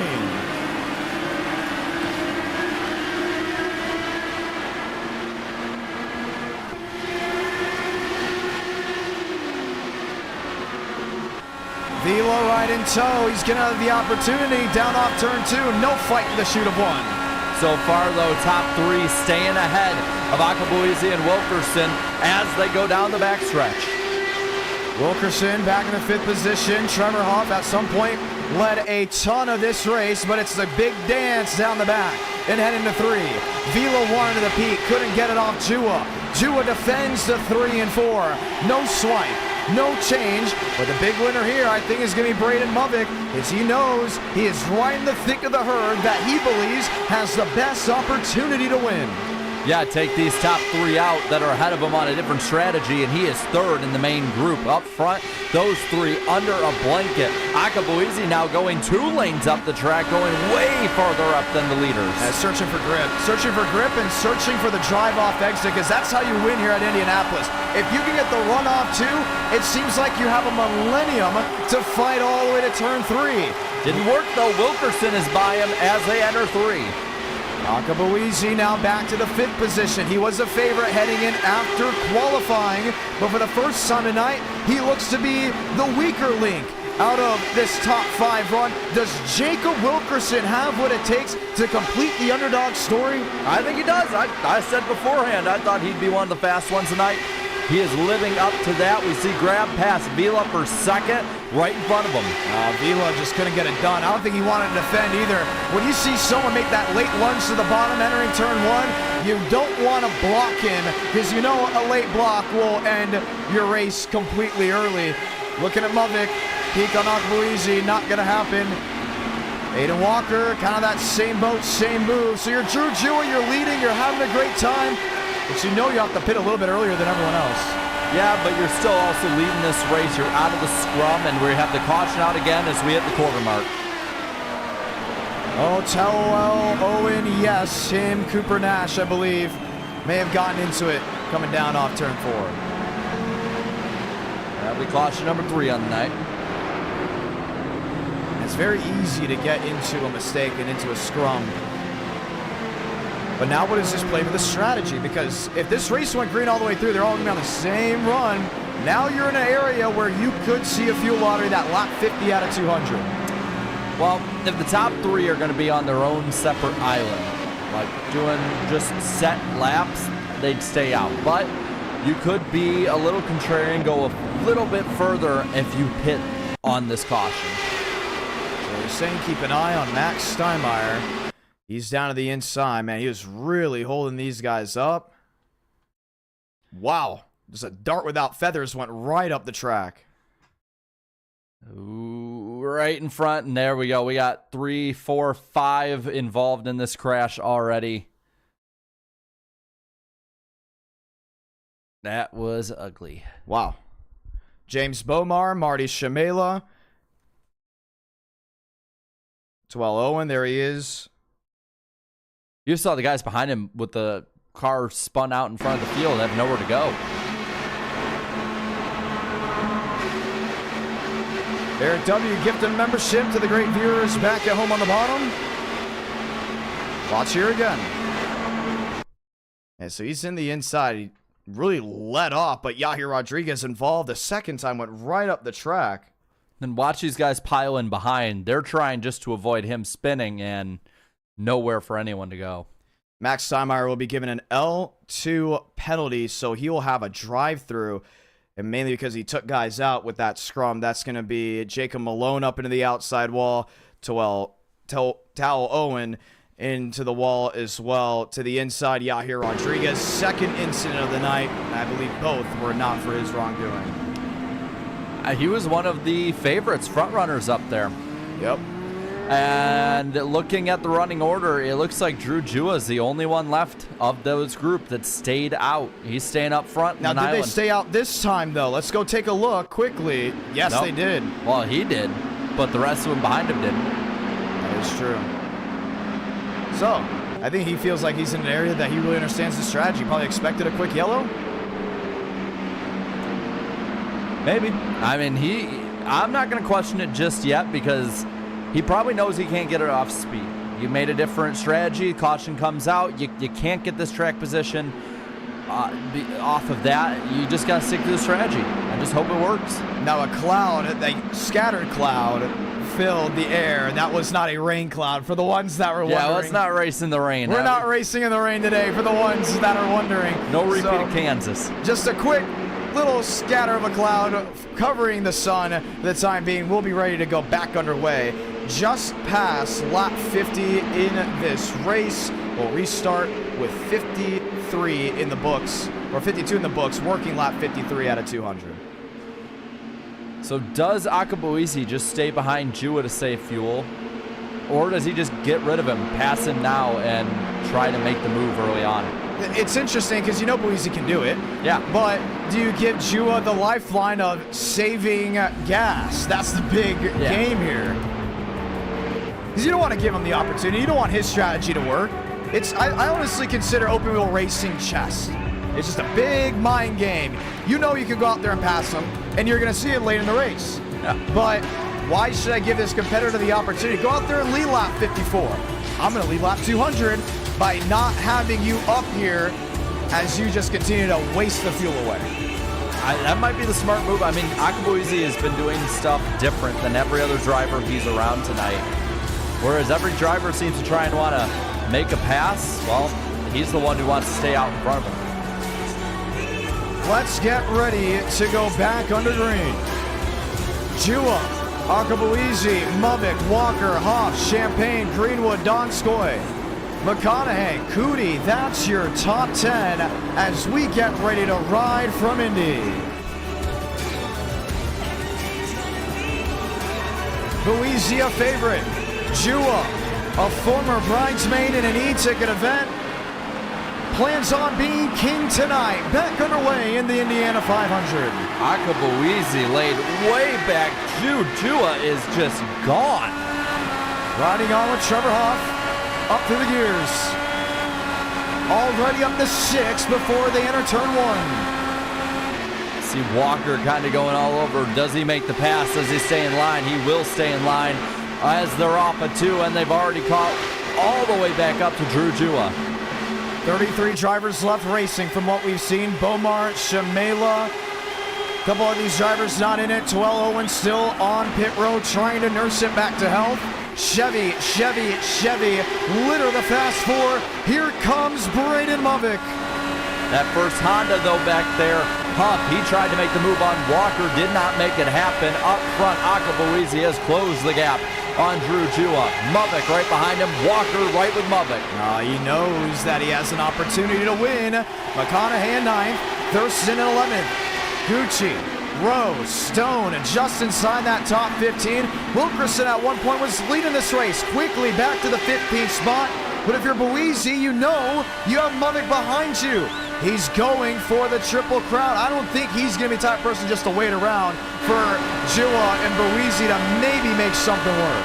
Well, I think what he's wanting to do is just be unpredictable in some way. A lot of these guys need to be unpredictable. Keep their competition on their toes around them. You don't want them to just know you're going to sit in line till the end. But up front, Jua still leading. Thurston in 12th, McConaughey in 9th, Donskoy in 8th. Garza, Austin, Kenyon, Vijay Kumar, you have Rodriguez, once again a big front runner now back in the 28th position, while other drivers are stuck multiple laps down, that also of Cody Workman. You're also starting to see a bit of a breakaway out of the top 5. They're all within 6/10. They're about 4/10 in front of Kevin Champagne, who's kind of in the middle of no man's land. I don't think he's going anywhere anytime soon. He'll be there at the end.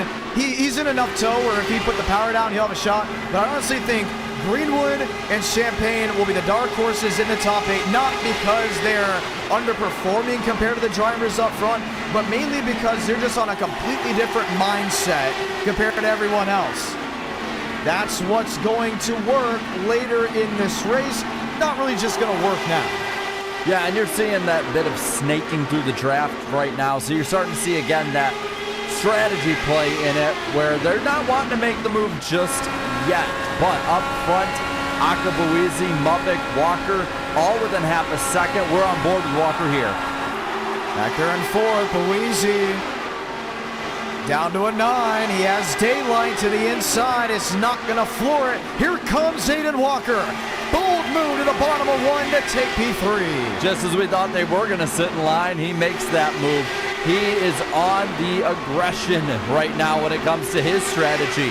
Up front, Jua, Akabuizi, they're the only ones in front of him. Caution again. We saw some slow cars and turn 3 might have something to do with them up in front. Oh, never mind. It has something to do with those way in the back. Matt Grab, Yahir Rodriguez, Cooper Nash, and I believe that's Josh Kenyon that sparked it up to the high banks of 1 and 2. Looking like game over for some of these guys as well. That car is toast.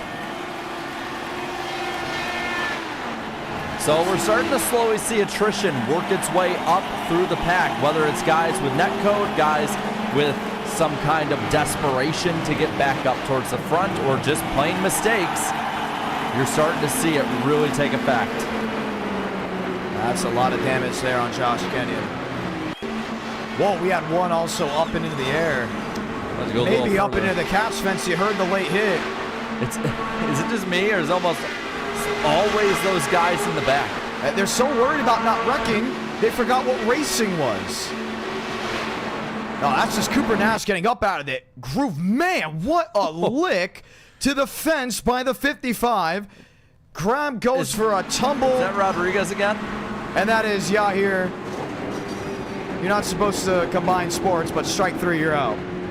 Yeah, we just went from the Indianapolis Motor Speedway to the Indianapolis International Airport at that point. 3 takeoffs coming out of turn 1, and it might be taking them off right out of this race. Wow.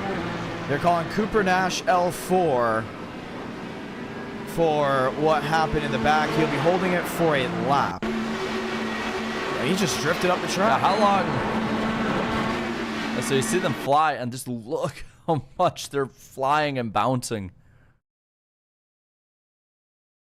So last year you saw a tire go up over the stands in turn 2, and this time you almost saw an entire car go up over him. Wow. And there's Cooper Nash. He just keeps slipping. I don't think his race is over per se, but it's definitely not in the position that looks great. Oh, we lost the camera there for a moment. Not very often we see that. A lot of drivers from what we're hearing not happy with that of the 55, saying that it's ruining their strategy and that it seems absolutely clueless to what happened back there. And that's the thing, when you get caution after caution, it's for the guys in the back. As the drivers up front, you're thinking to yourself, we have a race to win. I don't know what you're doing back there, but it clearly isn't racing. Look at the shuffle, though, up front. Wilkerson, Conklin, Rush, Truex, and Garza, the top 5 right now. It looks like 7th on back, pitted. Donskoy, the last one, either left out or on a different strategy in the 6th spot. And I don't want that to be taken the wrong way. Clearly, they're racing. Right. Oh, yeah. And I think Josh Kenyon was on the right strategy.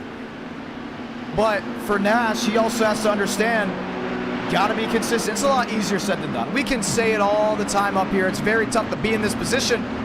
Wow. That just ruined so many driver strategies that just wanted to make it to the end to have a shot. Completely overdrove the center of turn 1. I mean, there's really no other way to look at it. There's no other way really to run this race if this keeps up. You have to stay almost on the same strategy or take a different one and just hope that the cautions keep going until the leaders have to pit. It takes kind of that fun aspect of the strategy, that long-term aspect out of it for a lot of these guys. Want to say shout out to Matt Deason, $50 super chat. Very thankful for that. Eric W dropping down a couple gifted memberships as well. They love Indy.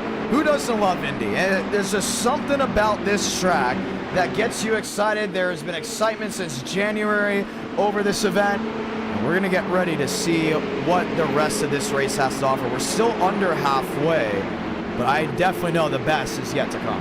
Yeah, I mean, you're kind of starting to get the ones that are prone to accidents out of the way early, I guess, if you think of it that way. So this is the one to go. Who's leapfrog? Caden Rush, Conklin, and Wilkerson. They all stayed out. It looks like the other driver shows the back half on a new strategy. Muvik, Donskoy's up to 6th. Garza's up to 5th.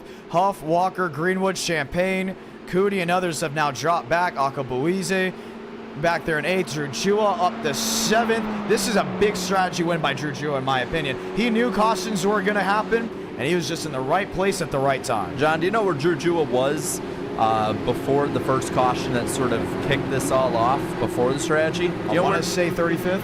25th. Wow. 25th. That's where he was running. He, I think, has had, at least so far, the best strategy call of the night. And you got to be smart if you're going to win.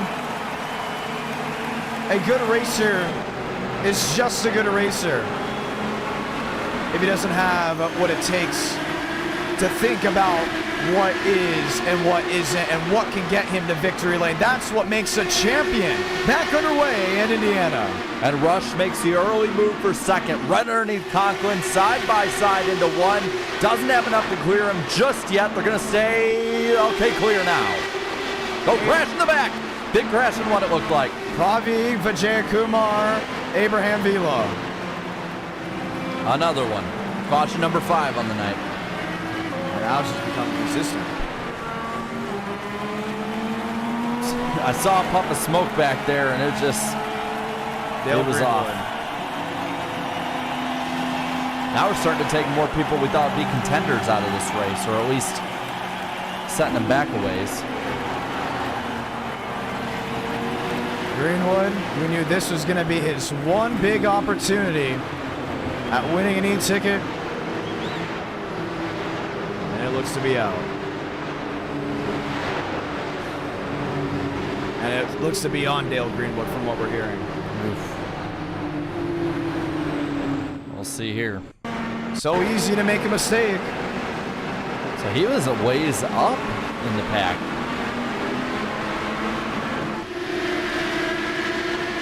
He's back there with Kevin Champagne. Yeah, but he's about 11th or 12th. See it once more. Look to the bottom. It was like Champagne wasn't even there. He just cleared himself. Abraham Vila, nowhere to go. Right into the side of the 14. It looked to be just a 2-car incident. John, we've gotten lucky so far tonight with these crashes in front of a lot. I'm worried when the big one's going to come. I didn't want to say it all day, but we've gotten really lucky so far. Cautions breeding cautions after cautions after cautions. After we had a long green flag run and get this, the first green flag pit stop of an e-ticket in 24. Yes. But interesting to look at the running order. Drew Jua has actually put a bit of a buffer with Garza between himself and Akabuize. So when you're looking at the guys who have put themselves now in position to be the front runners, of the guys that pitted, he is by far the leader provisionally. He's been making moves. See Truel up there in 4th now with some strategy. So a lot of shuffling early on. So we'll try it again. Jacob Wilkerson is loving what he sees. He's leading, but he is under pace speed. Caden Rush is in 2nd. Akabuize back to 8th. Aiden Walker in 11th. I look down the running order. Joey Stone. This is actually really big of a win for that of Cody Workman. These cautions have allowed them to fix that car and get it back out there. He's in 30th. Matt Grabs on pit road. He'll get right to work, 29. Josh Kenyon, they're still getting to work to his 27. He's there in the 28th position. Tal Owen is going to be at the free pass. He'll go around. He'll be in the 27th position. Abraham Vila on pit road with all that damage. Again, we're just chipping away at it little by little. And there's 2 ways to look at it, I think. One is, oh crud, we're starting up a wreck fest. I think that's what some might think. On the other end, when you take so many of the field and chip them away, well, then you're left with just a few out there that are the best. And I think lowering that chance of a wreck finish. So glass half full and half empty kind of way to look at it. It's very interesting because the e-ticket we had in December went 328 miles green. The Darrington Woodworking Florida 500 didn't have a big one until really late. Talladega was almost in that same boat until the server issues really plagued the center of the race, and then it was back to business to the end. But it just once again shows the unpredictability of an e-ticket. Yeah, I think it shows the unpredictability, and I think it shows the desperation. I think maybe some of these drivers didn't realize just how difficult it was going to be without strategy, just a pure racing speed and passing to make your way up through the field. So we still got 30 cars left running on the racetrack out of 38 that started this race. 64 laps in, working lap 64, so 63 laps in. We'll be working at lap 65 when we get it back restarted. Wilkerson, Rush, Conklin, you got a Ford in third. You got a couple Chevys in the mix. PBR is loving what they see. They're up front. Wilkerson's been around for a while. Has never won an e-ticket. Yaroslav Donskoy has never won an e-ticket. Matter of fact, no one has won an e-ticket out of the United States. Does that change tonight? Vijaya Kumar had his unfortunate incidents earlier, but he is back running in the 22nd spot. Donskoy, the driver out of Russia, sitting P5. It could, but really quick, keep an eye on Rush. He's made some moves in the last couple of restarts. Could he make another one here? They said cautions brew cautions, but all you need is just a crack in the windshield for it to open up for a long green flag run. Is this the run that opens up strategy? Let's find out. Green from Indy.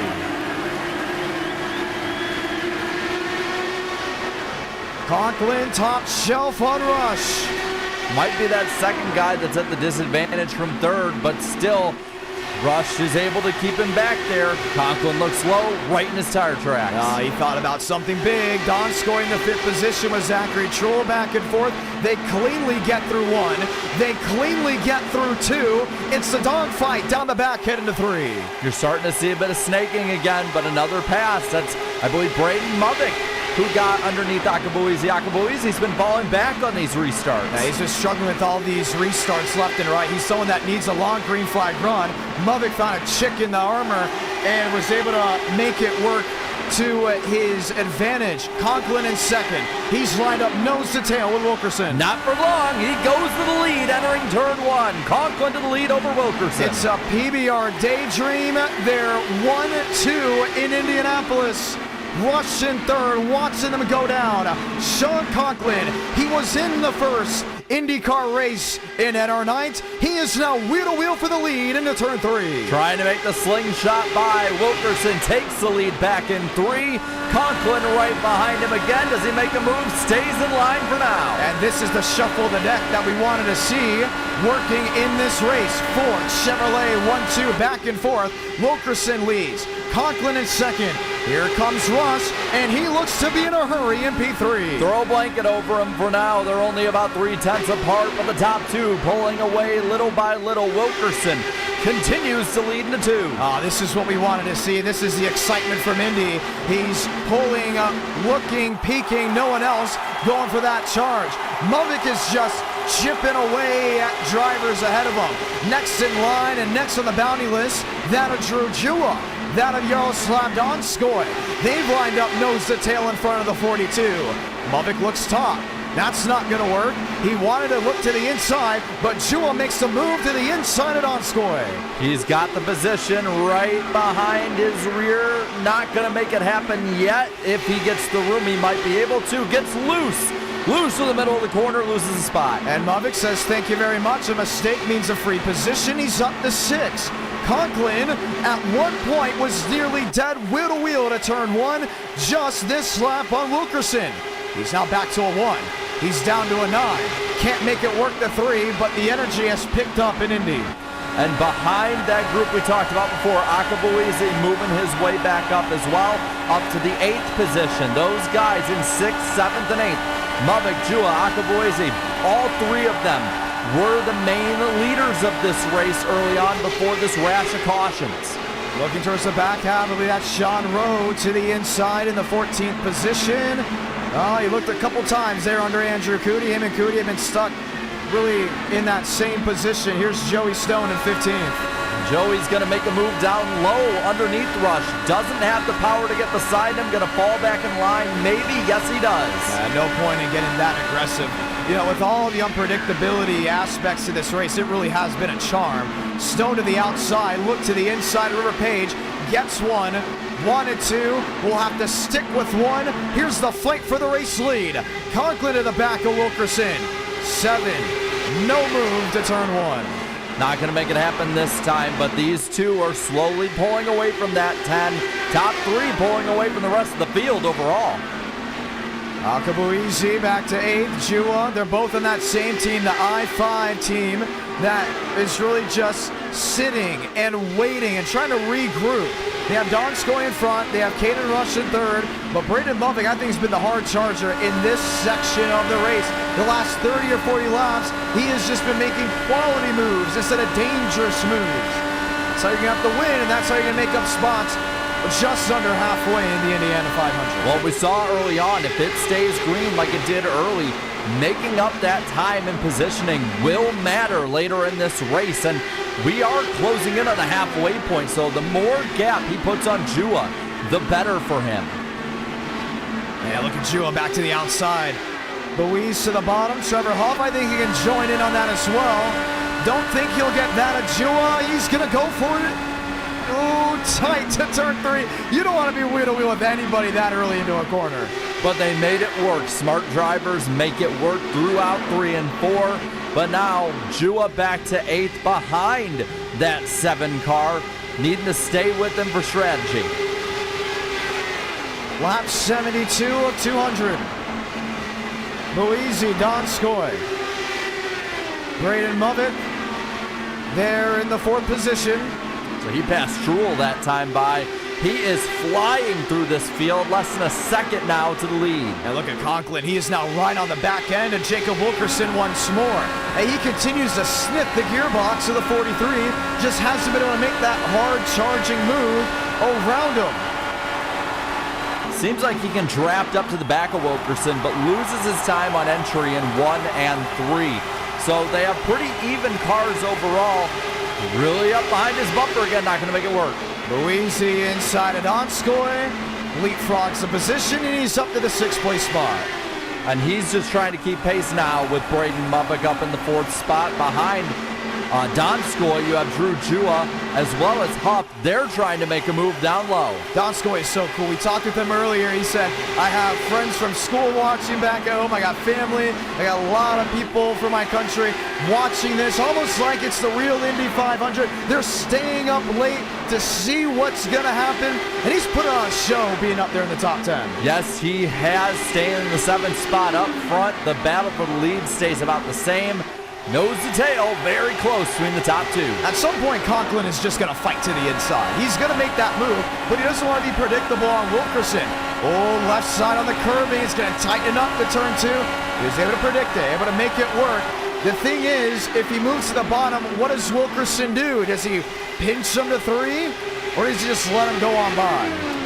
I think at that point, you got to let him go on by. These guys got to play it smart. Stay 1-2 up front. They got Rush and Mubbock right behind them in 3rd and 4th, and you don't want to really start shuffling too much up. And never mind, we got a yellow.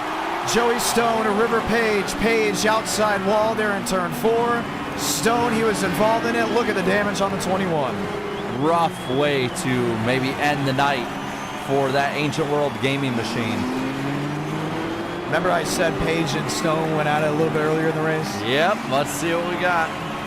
I wouldn't be surprised if someone got a little bit more aggressive than they had to be because of what happened maybe lap time. That's why I say you should watch the entire race no matter the complexity.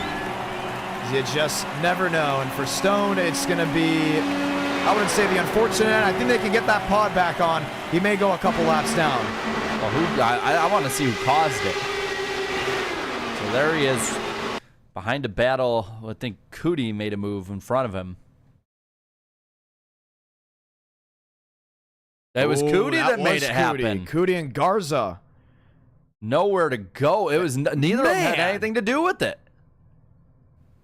Unreal. We said the next driver that causes an incident in L4. And here we were worried this was going to be two rivals made in this race making something happen. Instead, they're just innocent bystanders. Talk about bad luck for them. Andrew Cootie, clearly the result of that one. The live chat's going to be very vocal on that situation. They usually always are. It will be. So let's see the kind of move he was trying to make. At first, with the way it looked, when we saw the picture, it didn't look... Man, he was made that aggressive move to the inside of Garza. Watch it again. But look, it's so late down the backstretch. And Garza, Garza's blocking. He's saying there's no point in doing this. And we saw this actually in Indy 500 practice today. It's like, hey, there's not 6 to go. There's not 7 to go. There's over 125 laps to go. You're not going to make this late lunge. I think Andrew Cootie said, yes, I am. Garza goes to make the corner. Cootie tightens up. And both of them go around. Way too over-aggressive this early on in the race to be making those kind of moves. And you see 2-3 other guys who had nothing to do with this whatsoever completely taken out because of an ill-advised move. Look at River Page going for a tumble. Joey Stone down to the inside. And that's going to be a tough break for the Cootie camp because that means L4. They said we had too many cautions back-to-back. We want to see racing strategy. Next person that causes an incident that clearly was unjustifiable, automatic L4, no matter the complexity. Andrew Cootie is going to be sitting on pit road for quite some time on this restart. They're going to be on thin ice moving forward as well. Yeah, because now no one's going to want to work with them. Didn't we say that about Talladega? Mm-hmm. We said about Talladega and Daytona. What you do in the middle of the race will affect who works with you or who wants to race you a certain way at the end of the race. Or even in future races. And that's why I honestly, growing up, I never liked the fact that some were always like, okay, now it's the one to go, now we got to race. No, the race has been on since lap 1. I said earlier that lap 1, turn 1 is the most insignificant turn of the race. But if you cause an incident, it's going to affect lap 200, including in the style of racing we have here. So, once again, a mistake now makes it even tougher for you to win. How about a quick shout out here to Steve, dropping 10 memberships. Wow. Want to say thank you to him and all the great viewers back at home that have been helping us out watching tonight. Steve, thank you so much for just helping us out and giving us an opportunity to do even more e-tickets in the near future. Alrighty, they're starting to line up towards the top. Don't want anyone making a move on you. And look at Mr. Kyle Larson himself, Kevin Champagne, leads the field now, so we keep seeing the shuffling of favorites through this field. So we'll try it once more. Wilkerson, Conklin, Rush will line up and we'll be ready for yet another restart. Around 28 drivers left racing in this running. Now, some might ask, Cootie is still out there in 19th. Does he serve his penalty as they go green, or does he? It will be when they go green, for sure. All right. So he will have to come in, and we have 2 admins that will be stalking him like a state patrol in South Georgia, knowing, hey, you go 78, man. You go get my cue. You go 71 to 70. That's a ticket. I'm getting you. Let's get ready to try it once more. Kevin Champagne, we expected him to be leading at some point tonight. He's doing just that. Back underway in Indy. Huge jump by that 17 car out front, putting a half second on Wilkerson. Leader has a huge advantage, but they always reel him back in. That's Cody Workman right in the thick of it. He is a lap machine. They didn't allow them to drop to the back of the line. IndyCar rules, you really don't do that. So they said, let's just have him stay up there. Let's see if he can get his lap back naturally. Really cool idea. Rush, Movick, Truel, Workman inside. Kevin Champagne. Does Champagne allow him to clear? Yes, he does. And just like that, Cody Workman gets one of his laps back. And you know what? Cody has speed, so if he's able to maybe make his way all the way back to the lead lap, he might have something to say at the end of this night. And there's Wilkerson now in that second position. Can he get the Kevin Champagne? Whoa, what a run-to-one. Had a whoa out of it. Had the machine of Cody Workman right in front of Champagne. Here comes Conklin to the inside. Yeah, Conklin was right underneath them. That's probably why he had to whoa out of it a little bit, but he continues to be in the second position. All this line behind the lap car of Cody Workman. Looking for a move to the outside. Oh, almost 3 wide. Workman has a mirror full of machines fighting for the race lead. It's Champagne on the bottom. It's Wilkerson on the outside lane. What a drive for the lead. And he clears him. Down to the bottom, Wilkerson has the race lead. Battle for second, Conklin and Champagne. Workman's just stuck in a jam right here. He thought, okay, I got one of my laps back, but now I have to bail. Conklin on the outside. Champagne looking for a peek. Braden Mubbick is in the thick of it. He sits in fourth. And now the high side getting hooked up a little bit by some of these guys. Wilkerson made the move up there. Conklin made the move up there. Champagne had to run up there for a moment, and he has Mubbick all over the back of him. Closing in on 120 laps to go. PBR 612. Zach Todriff is somewhere in New York, jumping up and down. How about Champagne? Do they pop the bottles for the second time in an e-ticket? His brother watching back at home. How about brothers in that of Mike and Justin? Race down into 1 and 2, sitting in a podium spot. That's not going to be enough when the checkered flag waves. He's got to reel these guys back in and hold off Braden Mubbick, who's been one of the more aggressive and smart drivers of the night. Haven't talked about Aiden Walker in a while. He sits in 7th, speeds up to 230 miles per hour, well before they enter the tail end of the back straightaway. In front of him is now that Cody Workman machine. Akabuizi is now back to the 6th place spot. What's made this race so unique is not now just because it's open wheel machines racing. That was new 81 laps ago. It is the fact that the race keeps changing. Long green flag run strategy. Then caution, caution, caution, caution. And now we're in an area where it's, well, we don't know what we're going to get. Well, and what you're seeing now is that we're not seeing a big dispersion of the front pack. I mean, we're seeing all the way back through the top 20. They're all staying in this main group now. I believe the top 16 are all in a line. And then the lap car, Cody Workman with them. It's going to be tight. There's Caden Rush sitting in the 5th place spot. Sean Conklin is happy to be in that 2nd position, but the bridesmaid spot is not enough. Kevin Champagne in 3rd. Braden Mubbick in 4th. Caden Rush back to that 5th position. 2/10 the difference, but they're all tightly knit together in the top 5. And their best lap times of the night, their last lap times, all of them really close together. Caden Rush, the fastest lap of this race so far, but he's back in 5th, just getting a toe off the rest of them. Fastest lap of the race, how about that? That's what I'm talking about. Zachary Truel is back in 10th. We expect him to be there at the end, but I don't really see any aggression out of him. He's not very happy with how the water temperature has been. Very, very quiet tonight. You like that analogy? I like that. 8 the difference. Conklin in the back end. Because we know Truel can move on. I mean, clear as day. He has the talent to do so. We've seen drivers pass with ease. He's hovering. He's stalking. It's like, why though? Why should I be there? Sean Rowe back there now in the 11th position. I was confusing Rowe and Conklin for just a couple moments, but that is not the case. Conklin running in that 2nd spot. Loving what he sees. Sean Rowe's a driver 99. That was in the first IndyCar race in NR Night in America. Walker, Truel, Thurston back there in 17th. What's interesting is how we even got to this point. Tuesday was a roller coaster of emotions for so many drivers. It was. I mean, so many who thought they had good laps or they had good enough setups that they were going to make the race. Either A, were too slow, or B, wrecked out right here in turn 2. And that's the big thing to look at.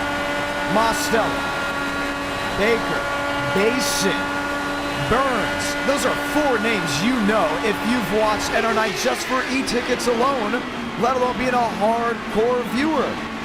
I find that so fascinating that all these drivers had to just get through that first segment, and that's something we want to implement a lot more in the future, including in events that have high driver demand. For the NWP 400, we're talking about multiple races leading up to the main event. Over 100 entries in there, and it's just, again, speaks to the fact that, like this race, no one is safe. It does not matter what you've done before, it's what you do now. And you're seeing Wilkerson and Conklin, what they're doing now, leading this pack. 1-4, 1-3, 3-7, 3-6. 2nd, 3rd, Braden Mubbick back there in 4th. I'm loving what that 42 is doing. I think if anyone has a shot to get it done, honestly, as of this moment, it may just be him. I like my pick earlier of that of Akabuizi. but there's just something about that 42 that just screams winning in the eyes of defeat of so many. Kevin Champagne can't look away from him. Wilkerson comes in to tonight, I wouldn't say an underdog, let's call it a dark horse, because he's won an NR Night in America. He's well known in NR Night in America, not well known on the open wheel stage. He has led now multiple laps of this e-ticket, matter of fact, more than any e-ticket previous. And doing a really great job at that. And John, as we are now well past the 200-mile mark or so of this race, I mean, what does the strategy from this point on change to? Do you stay in line, or do you try and get your way up as close to the front as you can and get that track position instead? Because now, you know, it's always fun. We can talk about 7 laps into the race strategy. That's fun in games, and that's great and all. But, you know, if you're someone like Walker here who barely cleared the 7 out of the corner there, or someone like Huff who is also passing him down low, you know, you've got to start thinking now we're about halfway. It's starting to get towards the end game of this race. So right now on the strategy, just crunching the numbers, some of these drivers can do it one stop less than the field, or some of them may try to short pit dramatically. It's going to be one of those two. I don't see who has what it takes to just go out there. There's 7 laps to the good if they cycle through that, let's say 31 laps per stint, just on average. That means some will go 34 and some may go 29. I would say someone here is going to stay out just long enough to do one less stop, and that's going to win the race if we don't see a caution. So if you're a viewer back at home, you really just pick for yourself. Do I want to see a shootout to the end where there's another wreck, or do I want to see the smartest driver win this e-ticket?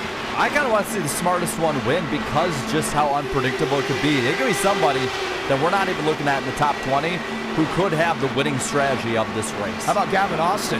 Never won an e-ticket. We haven't talked about him all race long. The last time we talked about him was on his qualifying run. Went down to turn 1, hit the outside wall, had to go through the go-agains just to have the opportunity to make this show. He's wheeled with Lewis, who swipes really wide and nearly took the wing off of it.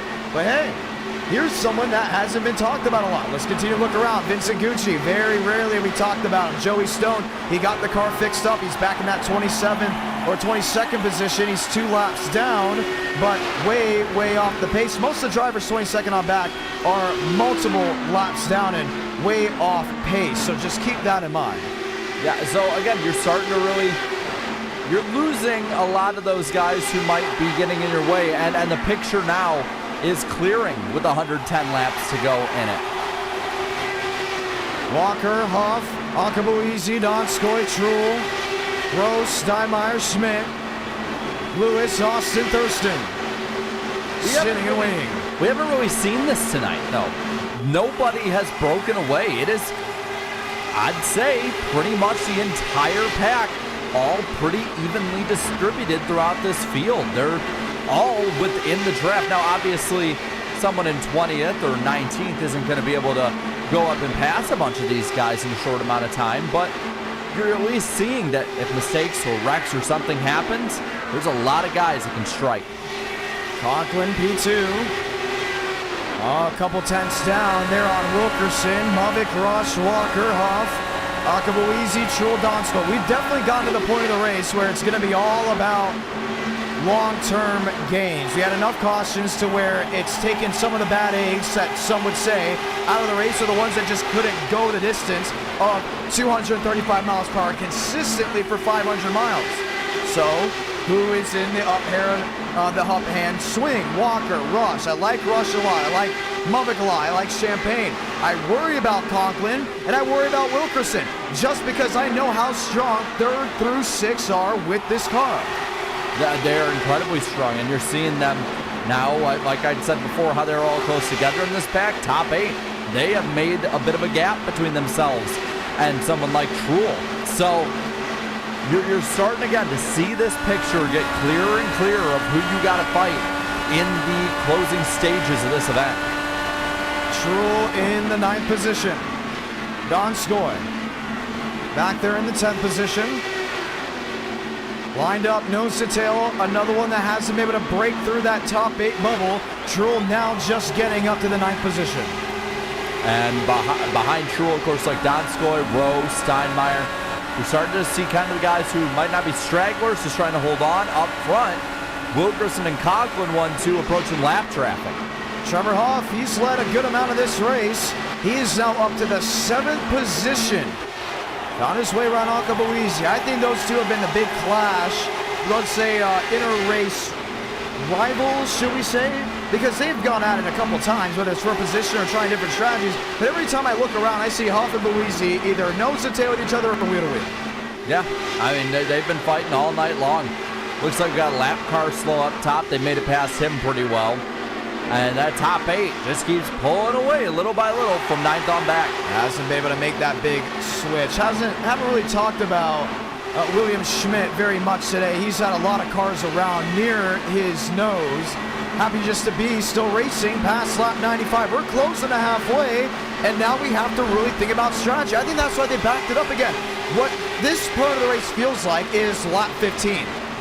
Because they know, now that it's definitely gotten out to the spotters, hey, someone's going to play a strategy car. That may be you. That may be someone else. What's the game plan? And now you have to start thinking instead of just going wheel to wheel. Yeah, and this is, you said earlier that to you, open wheel racing is like chess. It is a thinking man's sport. It is a thinking man's game. Not to say that stock car racing isn't, but this especially is. And this might not be the most physically grueling race on these drivers, but as these long runs play out, it will be mentally demanding. Hoff in 7th, Rowe in 10th, Donskoy in 11th. Steinmeier, Lewis, Austin, Schmidt, McConaughey back in that 16th position. Thurston, Vijayakumar, Jua, Gucci. One coming to pit road, that Cody should Workman. be Workman.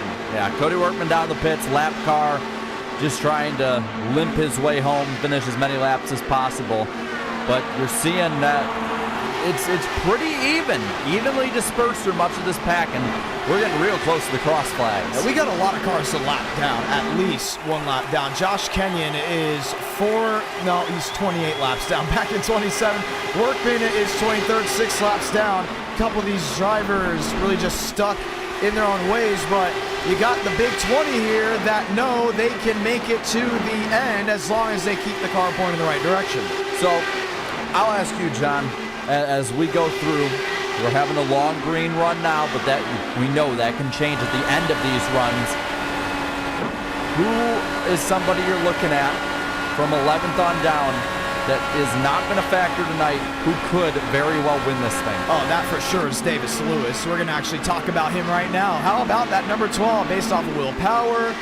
I like him because I know he's resilient. He can be there at the end. I always say William Schmidt is our closer, but Lewis is right there on a super speedway sport. Like, he knows how to be in position and be smart. He's in this position now because he understands you got to keep the car clean. First 15, 20 laps, everyone was on the same checkbook. They all knew, hey, we got to be smart. We have to be... Kevin Champagne, I think, is in the pits. Yes, he is. He's coming down. Yep, there he is. So pit stop starting as we are a lap away from halfway. Sorry to cut you off. I just said as a major player in this race coming into the pits here. So let's add it up. And once again, back to Lewis. If he's going to be at the end, don't be surprised. That's lap 99. We're approaching halfway, wheel to wheel. No, that's going to be the lap machine. Cody Workman, thought that was Conklin for a moment. 99, you start adding in what you could expect to be 31 lap intervals. Champagne, I think, would be short if he doesn't long pit the next one. Yeah, and what you see this battle now for the lead. Looks like the leader's staying out as we run. Workman to the high side, giving way, it looks like, to Mubbock. Mubbock's there in that 3rd position. Not yet. Nope, that lap car's staying in the middle of this battle up front, but this is the top 19. All these guys on screen we're seeing that aren't lappers, top 19 have stayed out. So Champagne pitting a lot earlier than the rest of the field as we come around at the end of lap 100. Ladies and gentlemen, let's say it together. Welcome to halfway in the 2024 Indiana 500. The first half was full of changes and the unexpectancy. What does this half have to offer? And I'm going to say this, what's really exciting about this point of the race, you know whoever stays out the longest is going to try to make it 1 lap shorter or 1 stop shorter than everybody else. So keep that in mind. If you see Gavin Austin or William Schmidt stay out 6 or 7 laps more, they're going for the strategy win. Everyone else is going for the race win. Well, and you saw on the screen there, the difference of strategy now is you see these leaders pass down the front stretch as we run. Kevin Champagne has maybe a straightaway between himself and these leaders. He's entering one now. He's just now getting there. He didn't really pit with anyone. It was just him. Caden Rush there in 4th. Above that white line, Aiden Walker. He's got company, that of Trevor Huff. Akabuizi back there in 7th as well. Whoa, tight squeeze coming down off 2. Akabuizi has to get out of it as there's a bit of a stack up top. Aiden Rush. Yeah, and Walker going to go side by side in the corner with him. He lets him have it. Smart move. Now that was a big stack up. Could have shuffled everything up. We saw Rush out of the gas. I worried about the wing of the, I want to say, the Sean Rowe machine. No, should we say the Trevor Huff machine? Because it looked bold. Battle for the lead. Braden Movick, top of the board in Indiana. Yeah, that McDonald's machine of Braden Movick is strong. He is showing his strength now with less than 100 to go in this race. And that's a big move. If no one else can beat him on strategy, could he win it on speed?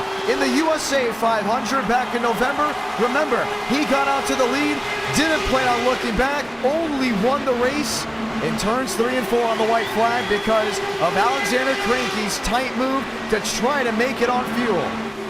But now he might have the best car entering the second half of the race. Now they get the run. Conklin down low, gonna get second.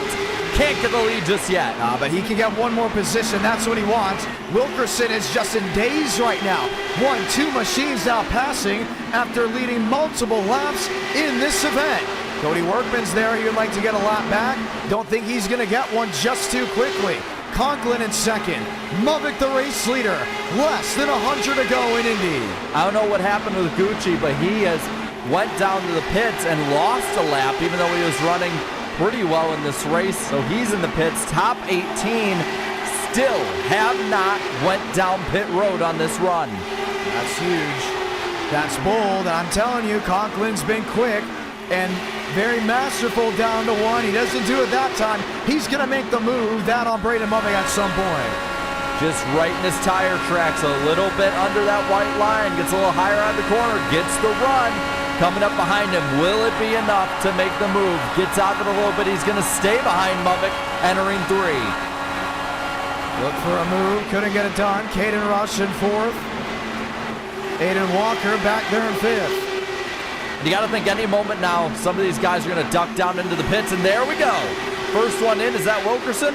Yes, it is. Man, he was really quick. Got to smoke that one up. I don't know. We're going to see. That's borderline. Tight.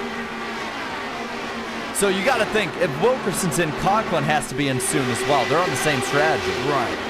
You got to be in the same strategy. At some point, he's got to make that move. Rush, Walker, Huff. Up inside that top 5. But what can Akabuizi do back there in 6th? Look how stacked up they are, though, behind him. Top 7 under a second. And that's with Cody Workman's lap car in there. Does Movick bike to pit road this time? None of the leaders yet. Conklin is tucked in line. He's not going to go for the move. Caden Rush to the bottom. Rush, new race leader in Indy. He is to the lead, and Wilkerson exiting the pits. He's going to be really close to Champagne. Can Champagne jump him? He does.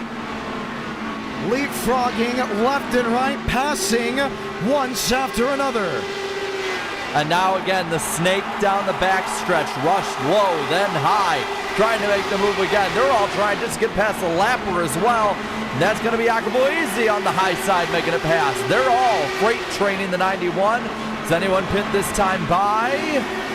We have takers. Yeah, we got one back there. I believe it should be the Trevor Huff machine. It very much is. He's in. Late break coming in through. And McConaughey's in that same boat. Back there in the 16th spot. Well, this has gotten exciting, hasn't it? It has, and we're looking to Provisional leader at this time, 18th, Kevin Champagne, has made up time on the leaders because of that little scuffle. Up front, Rush and Conklin nose to tail into 3. Now, Caden Rush has one e-ticket event under his belt. The now defunct Garage Guys 499 happened all the way back in 2022. Can he get his second e-ticket title, or will we see someone new tonight on this month of May excursion? Donskey in. McConaughey just coming out. Don Score, I believe we also saw William Schmidt. Schmitty did make his way on pit road with that of Gavin Austin. It's going to be interesting, John, to see how they all cycle back out of the pits. Gucci cycled out a lap down, whereas Kevin Champagne now 34 seconds back. He's the one you have to come out in front of if you're Schmidt or Donskoy or Gavin Austin. Conklin's been looking to the inside of Rush. That's not going to work. There's James Thurston, last driver in the lead lap after this cycle as of this moment. Conklin coming in, Walker coming in as well. Land rush into the pits now. 5 or so cars enter. Don't speed. Keep it together. They should all be in very good hands. This will put Buisi now into that second spot. Rush still your race leader.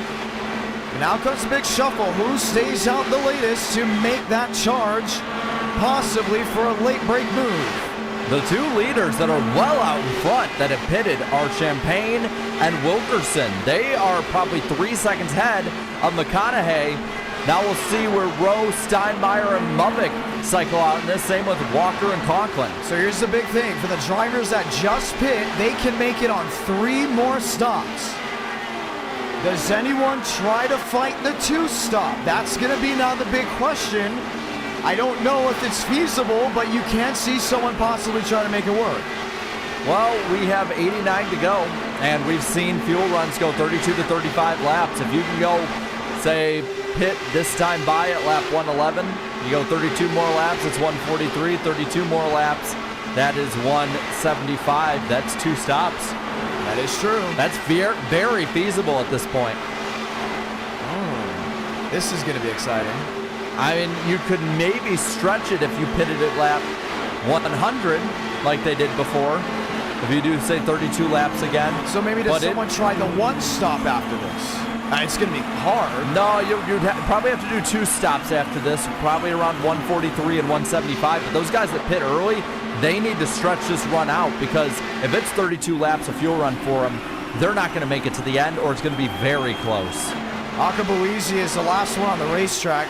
Pavan Vijayakumar is way back there in 4th. This is Kevin Champagne in the 5th position, probably still on pit road. Akabuizi, the last one to come in. He must come this time by. I'm just going to take a wild guess, and that guess was correct. He's down and in. So where does Rush come out in comparison to Champagne? Is it going to even be close? Here's Rush. It's close, but not that close. Kevin Champagne, provisional lead in Indy. Jacob Wilkerson will be right on the toe. He's right behind him. Conklin is in this group. He's right behind Wilkerson. And Rush is going to come back out 5th if Akabuizi comes out in front of him. If not, 4th. It's going to be interesting. Look at Braden Mothick all the way back there in 11th. This mass shuffle just happened, and it's Kevin Champagne leading. Conklin looks to the bottom. Champagne to defend. Coming out of 1, they're going to get right there with Akabuizi. This will be the pass for the lead if it happens here. Kevin Champagne out front. No! Akabuizi gets out in front of them. Provisional lead, I was mistaken, but Weezy holds on to it and has the better fuel management. Oh wow. My goodness. He just played a fast one on them if he didn't take some kind of weird strategy. That is amazing. Hoff, Steinmeier, Mubik and Trull, 11th and 12th. Don's going back in 13th. I'm shocked. I can't believe it. I didn't think he was going to make that kind of move work. If anything, I thought he'd be back where Rush is. Rush was the guy out in front. He's in 5th right now, a second back. The overcut by a Millennium and still holding on to the lead. And look at some of the other jumps we've had. Steinmeier up to the 10th position in this run. Wow. Mubik has fallen back to 11th in this run. Aiden McConaughey in the 8th spot. So we're going to probably see the next round of pit stops, say, I don't know, maybe lap 132 or so, give or take. Champagne's in the lead, but we don't even know if he has the right fuel strategy. Yeah, we don't know what fuel map he's running as of this moment. Every time we go to this dial, I like to look at the heads-up display on their toggle. I'm looking to see, I don't see really anything completely different from the fuel map from Wilkerson to that of Boise. Maybe Champagne, not exactly sure. No, so they're all basically on that same fuel map strategy. It's really just now about the positioning and where they can sit coming to the end of this race, because it's going to ramp up a lot more. So another move down low this time. Defensive move by Kevin Champagne. Very aggressive at that. Up top, Wilkerson, Conklin, side by side for second. Not for long. Make your move, hedge your bets. Closing laps in Indy, we're past halfway. Rowan 7th, Rush in 6th. Huff, Steinmeier, Braden Mubik. Oh, I cannot believe the driver that was leading just a couple laps ago is now outside the top 10. 11th at that, and he's the last one on this big line of cars. Might help him with fuel strategy up front, not saving too much fuel. Wilkerson down low under Kevin Champagne, passing the yard of bricks, going into 1 to the lead. He's got it, check it in. Sean Conklin sits in 3rd, waiting in the wake.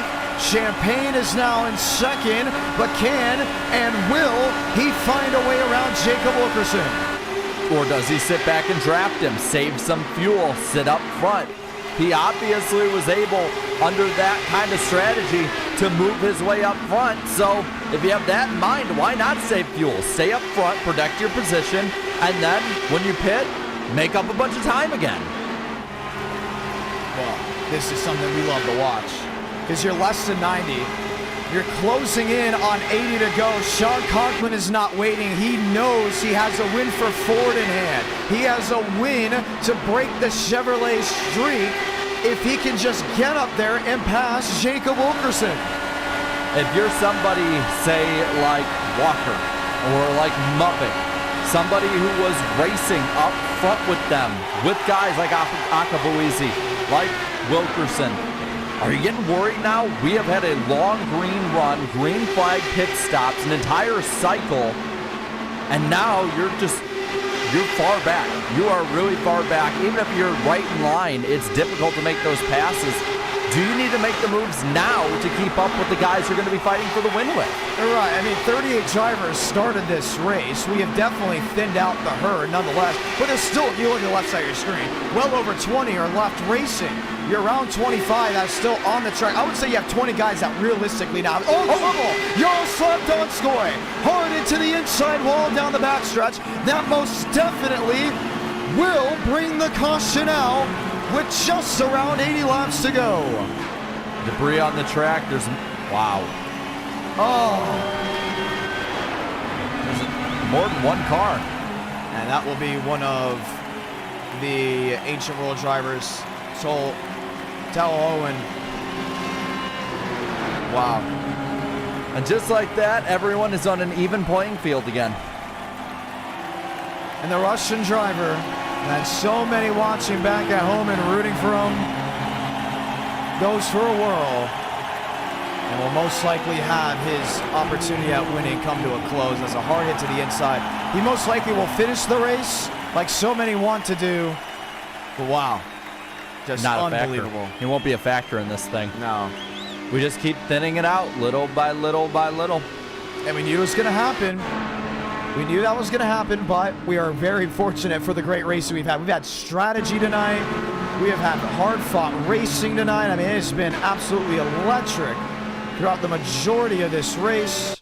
Let's watch again. Oh, just way too wide. And we're seeing this tonight where a lot of guys who know they need to make the move, they need to get up front. They're trying to just get that little bit extra until that extra is not left out there. Let's watch again. Yeah, he's he was having, tied in 1. yeah, and then he's probably trying to get a little more here than the car will give him. Well, he's in 5th gear. He wasn't even in 6th, unless that telemetry is wrong. But it just did not want to work for him at all. He was losing a lot of speed to begin with. I wouldn't say the telemetry is wrong. No, he went down to 5th gear. So he's in 6th now. I didn't see a lot of people shifting to 9. That's what definitely tightened him up. He should have gotten to 6th right here. Now, with how tight his car was in 5th, it was not going to work in this turn 2. And that was it. I remember he's racing in a different time zone. He's probably very tired. Been up all day. Just happy to be still running here towards the later half. But the international driver will not see victory lane in an e-ticket event here in Indy. We see a lot of pitting. It looks like the top two stayed out. Truel and Vijay Kumar. So we're at caution number 7 on the night. I'd say about on par with, in general, where we would see. The big question I think a lot of these guys have is, does this start another round of cautions flying out? People trying to make moves. You know, these restarts are very aggressive. Or is this just a blip on the radar? We're going to have another green run? I mean, we go back racing, we're looking at about 78, 77 to go. You start looking at that, and you're looking at a 2-stop race. Yeah. And that's going to be very tough for the end of this run. Sean Rose there in 4th. I mean, I don't see any lottery. If you can make this on 35 laps, 35-lap fuel run, then you could make it to around lap 190 to 192. So do you hedge your bets and short pit early in this run or the next run? Or do you just go right down to the wire, hope there's a caution or something that goes in your favor? It still can be a really interesting run to the finish. Or are you somebody who might be able to save that extra bit of fuel? It's going to be interesting. They got to have something going their way. The big news is now the lights are off on the top of the pace cars. So we're going to go right here, right now. Now, last time we had a long green flag run, there was caution after caution after caution. Is this where we get another long green flag run or a repeat of earlier in the race? I don't want to be that guy, but I'm going to put my money. I think we might see a bit of a replay here. We got a lot of guys that have been brought back into this thing. Walker, Rush, Mavic, Hoff, Steinmeier, Thurston, Schmidt, Lewis, McConaughey, Jua, Gavin Austin, Vincent Gucci. Yaroslav Donskoy is still going to work on his car from what we're hearing. He is down in. Cody Workman gets it back going. He is lined up. So 19 drivers left on the lead lap. 24 left racing after the 38 started this race. Look who's leading now. Zachary Truel. The crowd will be on their feet just one more time. This isn't the start of the race. This isn't truly the end of the race, but it's crunch time in Indiana. Is it going to be a win for the driver from Pennsylvania, or will the Canadian-born driver bring it north in 2024, that green in Indiana? Best restart we've seen all day from someone in second. Vijay Kumar to the lead into 1. And the Canadian-born driver has the entire country on their feet. Pravin Vijayakumar leading off turn 2. Truel got stuck on the outside, nowhere to go but backwards, and he's still going back. Looks like behind him, Rowe getting passed by Kevin Champagne, who's looking underneath of Truel as well. A lot of aggression as Vijay Kumar tries to make the move on Wilkerson. The eyes of Texas are on Jacob Wilkerson, the Lone Star driver versus the driver of the North. Race to the yard of bricks. Wilkerson got that one, and here comes Conklin. But it's going to be that 29 for now. Down low, they stay beside each other. Oh, tight. Coming down off 2, Conklin outside. Vijayakumar giving him as much room as he needs. In the back, a couple wide moves with the one up front. Kevin Champagne up to the 4th position moving forward. and he's trying to bring Rowe with him. It's going to be fun to see. Can Sean Rowe hedge his bets on the bottom? Walker on the outside. Truex went from the lead to 5th, but has mostly stopped the bleeding. Just wants to be at the end, but Sean Conklin has had this second half of the race really be all about him staying up front. Truex restarted up front, but he is falling like a rock. Back to the 6th spot. Walker looking under him, possibly to put him back to 7th. Up front, this race is still close with Wilkerson, Conklin, and Vijay-Kumar. And what I love about Pravi is the fact that he technically should not be here. He got into this event because the gun went off before Jackson Byes can start his lap.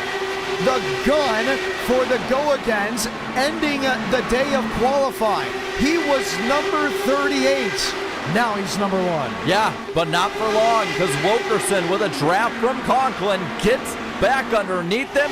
They stay beside each other for a moment, and it's not enough. He doesn't have enough to clear him for now. Gonna probably have to get him off too. He's got to be smart right here. You can see these drivers just hogging everything, any real estate they have to offer. Sean Rowe is way to the inside. You have some other machines looking for a move. 3 wide, going for second. Through goes Champagne downstairs. Jammed in by Conklin. Wow, it just opened up. Nearly got the lead on that move. Pravi is going to get out in front of him. Conklin in second, but Kevin Champagne, elevator drop down to the bottom. Nearly gets it. Going to try it again. Going for the move. Inside, gets one, wants two, wheel to wheel, to the center of the corner, finds the shoe. Vijay-Kumar goes wide and locks in the lead back to turn 2. But Conklin has figured out that outside, gets the run to second again. Champagne's gonna have to regroup. He does, and now he makes the move. Wilkerson goes with him once more, going for the lead in 3. Oh man, this is exciting. This is off the edge of your seat. What you want to see. 6 drivers lined up 2 by 2, trying to find the edge. Pravi on top, Champagne downstairs. Race to the yard of bricks. Get it to Champagne. They're lining up with him. Champagne with the lead. It's Conklin looking for second. Double file in the front. And it's just the hard race. It's like fighter jets in a ring right now with how quickly the speeds have ramped up. Here comes Vijay-Kumar to the bottom. Making the move. Does he have enough to clear Champagne in 3? Champagne's going to have that high side. Can't make it happen. The Canadian-born driver, the driver out of Toronto, leading off turn 4. But for how long? Champagne makes the move again down to the bottom. Gets the push from Conklin. Walker with them. Wilkerson stays with Pravi. 17 to the lead again. Tight racing. Conklin wanted that bottom. He couldn't make it work. Wilkerson wanted the bottom. He couldn't make it work. All eyes continue to chase the 17. Zachary Truex, I go back to him because he's just the odd one out of this one. Now back in the 7th position. Keeping it close for the lead still. Champagne loses it. It's just sort of going back and forth. One will take it, the other takes it on this end. So once again, 17 winds it up top. Pravi making a defensive move down low. He's going to have to pass him up top, past the bricks. On the lead, it is going to be Champagne. It's a shuffle of the deck up front. They're handing out the cards. It's a game of blackjack with about 70 laps to go. Wilkerson in 4th. Walker now back in 5th. Aiden Walker hasn't sniffed the lead all race long, but has been relegated to about 4th or 5th for the majority of this race. Can he make it work in the later stages of this run?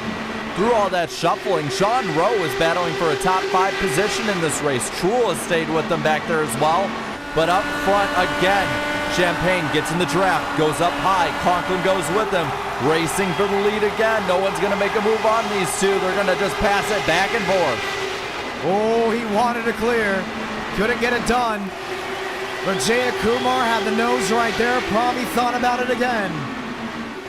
It's a bit of a gap, but again, Pravi's going to get that run on the high side, get the draft down the backstretch, goes out again for the lead. It's just keep shuffling back and forth, back and forth. They all stick with Champagne, not going to matter. 29 to the lead again. The biggest underdog story, you're watching it now. Pravi Vijay-Kumar has never won a race. in NR Night in America. The closest he's come was a near caution-free race at Bristol, where he was leading until about 25 laps to go. Now here he is on the biggest stage on iRacing, just fighting the best in the IndyCar scene. Champagne keeps it again. Is he going to be able to keep the lead into 3? He hasn't been able to the last couple laps. Goes down low, then back up high. Breaking the draft, not going to work. The Snake has the momentum underneath. Vijay Kumar again takes the lead. We're watching from Aiden Walker. Just look at the telemetry. Sitting here in 4th. It's a completely different fight than maybe sitting in 2nd. Watch Champagne and how he just navigates through Richard. So he's going to stay up high, try and get that push. Getting it past him. He's not going to be able to clear him. It doesn't look like. Nope, has to take the high side. Nah, couldn't clear. And it's Walker who made the move underneath Proby for 2nd.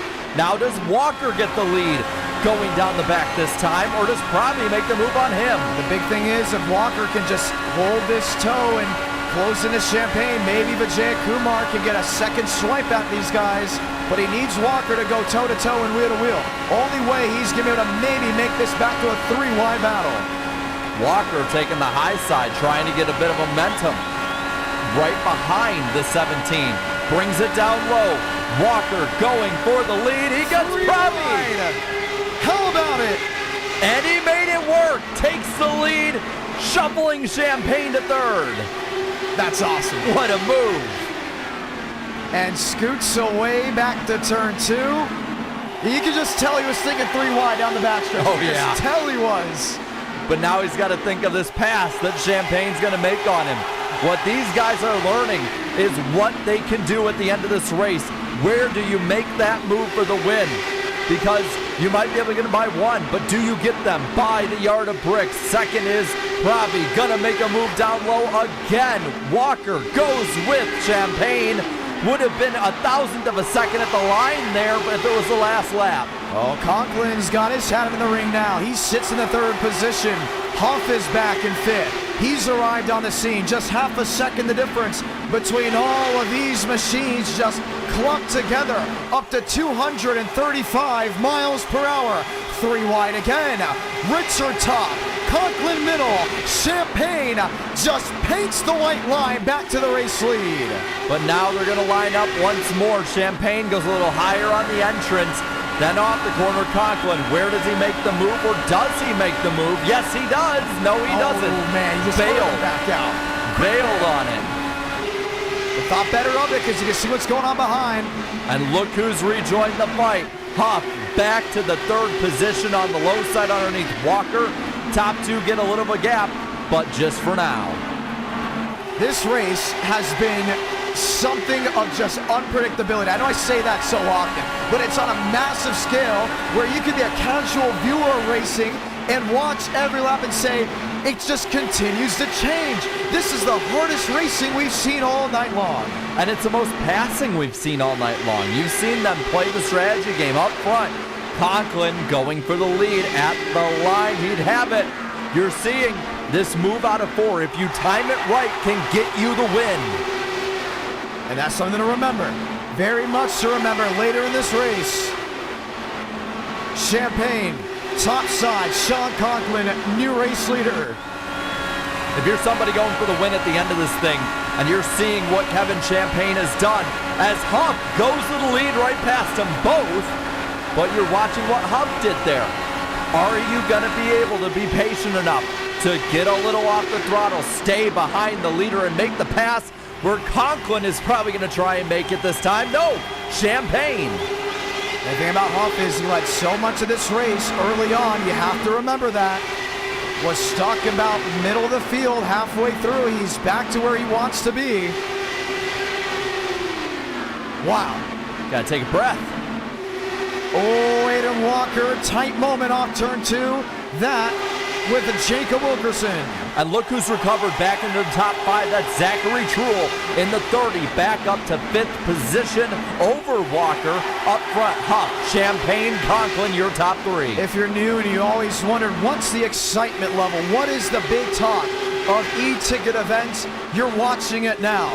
Every move is strategic. It's strategize. Look at the run to the inside by Champagne.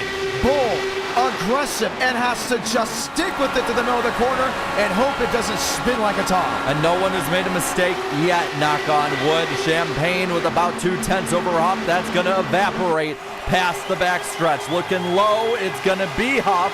Looking for the lead as Truhl comes up looking for third. Oh man, Zachary Truhl is saying, okay, I think the water's good now.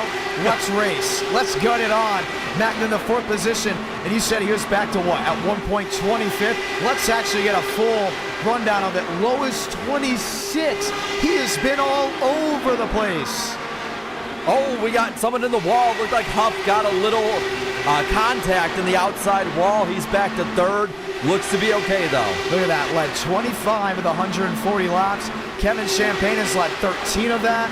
Sean Conklin, just the measly 1, was very recent. Truhl's got 3. Wilkerson's got 52. Everybody up inside the top 7. Yes, the top 7 flat, because Rowe has yet to find one, has led a lap in this running. Wilkerson having a repeat almost of what he did at Talladega, leading the most laps, but getting shuffled out through the middle to end of the race. They stay single file this time over the front stretch. Looks like the top 7 all under a blanket. 6/10 is only the gap. Do they calm it down a little bit? I mean, you're starting here. You restarted what, on lap 122? So you're about 15, maybe 12 laps away from pit stops. Or do you just regroup and go right back at it? I'm looking at the tire wear on the right front here, the 65. It definitely is not the fresh sticker that you had earlier, but I'm looking at them also now in 5th gear. Remember when I said, wow, why is Yaroslav in 5th gear? They're just experimenting, getting in that position. Braden Walker is still in that 6th gear. So keep that in mind. These drivers are now in a position where they want to run a different strategy point.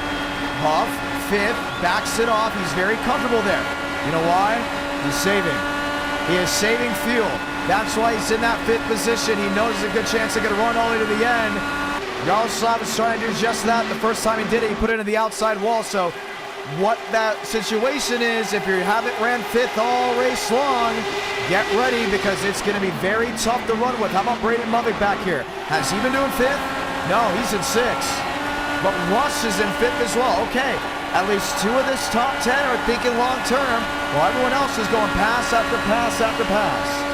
I think what they're looking at is possibly like, do you think you can save enough to make it to the end or close enough to the end? You don't, whoa, it's close there.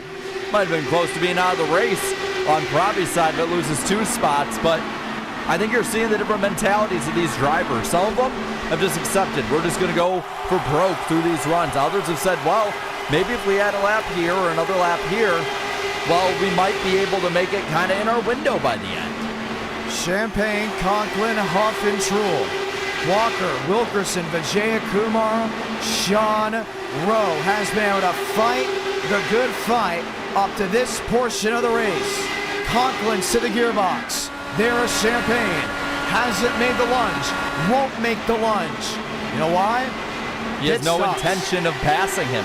And pit stops are on the way. They're definitely in sight. I think that's why we've seen Truhl make his way closer and closer to the front half of this field. Truhl and Huff alike both have been either ones we thought would do well tonight or have been doing very well tonight. And now they're right up there in the middle of this thing.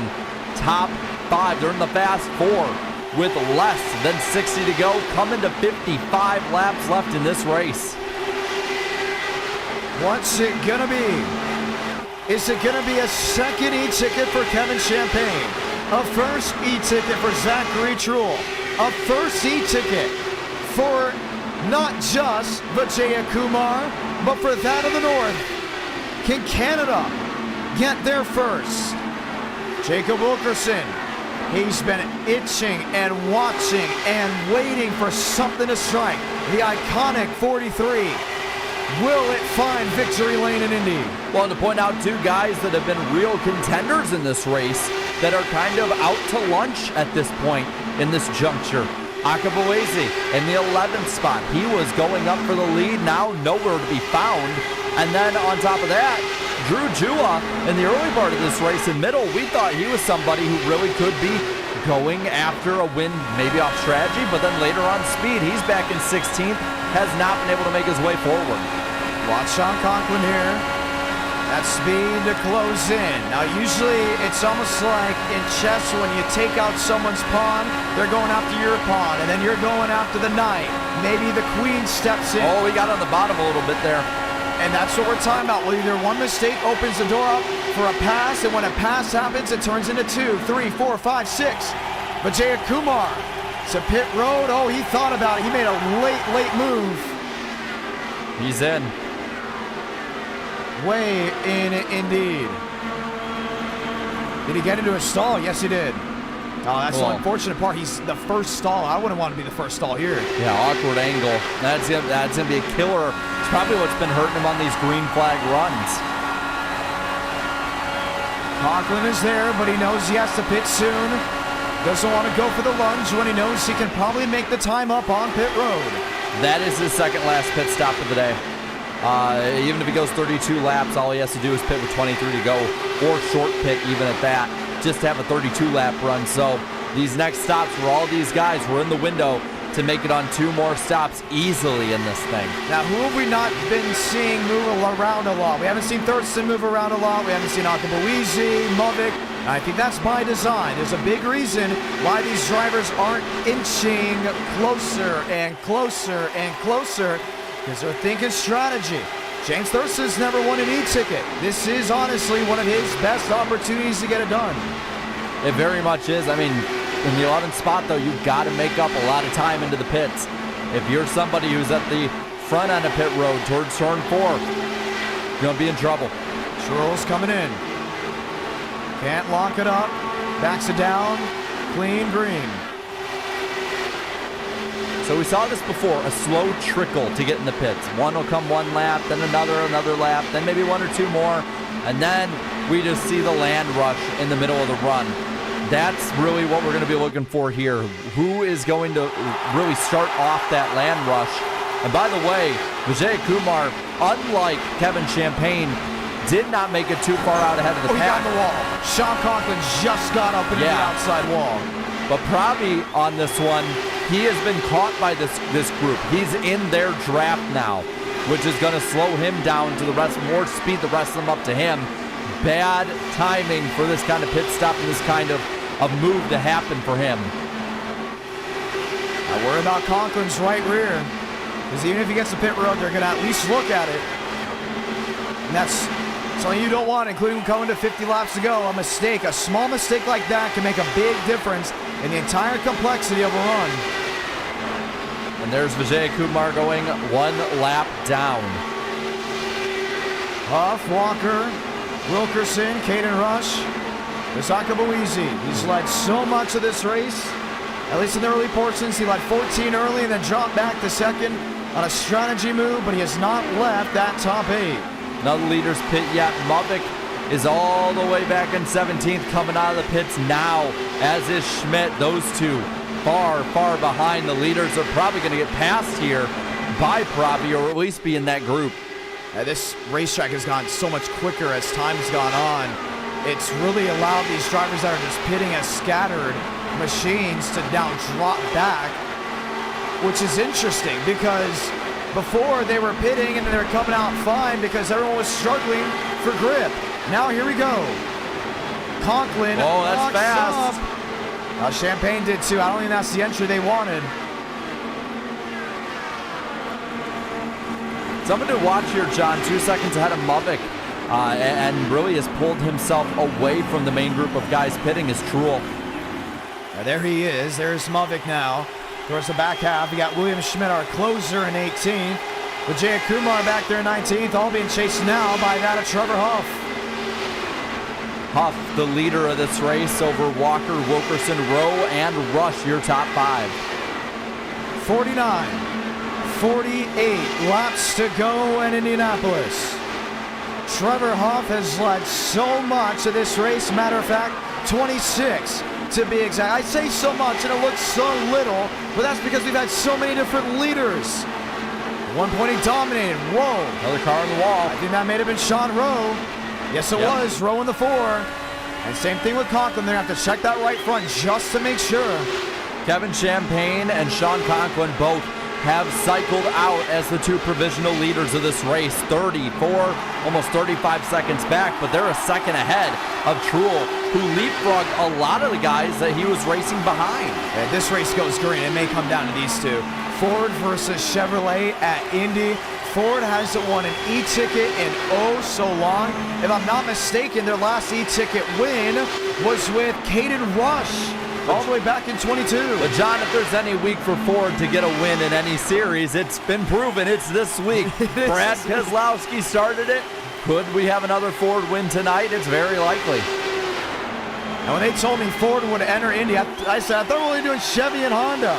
And they said, we're going to bring the blue oval because why not? It's been done before. And I said, you know what? History's history. 46 laps to go. These two. What? Are they tandeming? Look at this. I mean, they're not slam drafting. I mean, but they're being smart about it. They pulled away from Zachary Truex. Truex 2 seconds now back to them. You know, I'm going to say this, though. Especially if these guys get away and they're going to race at a green flag run for the win among themselves.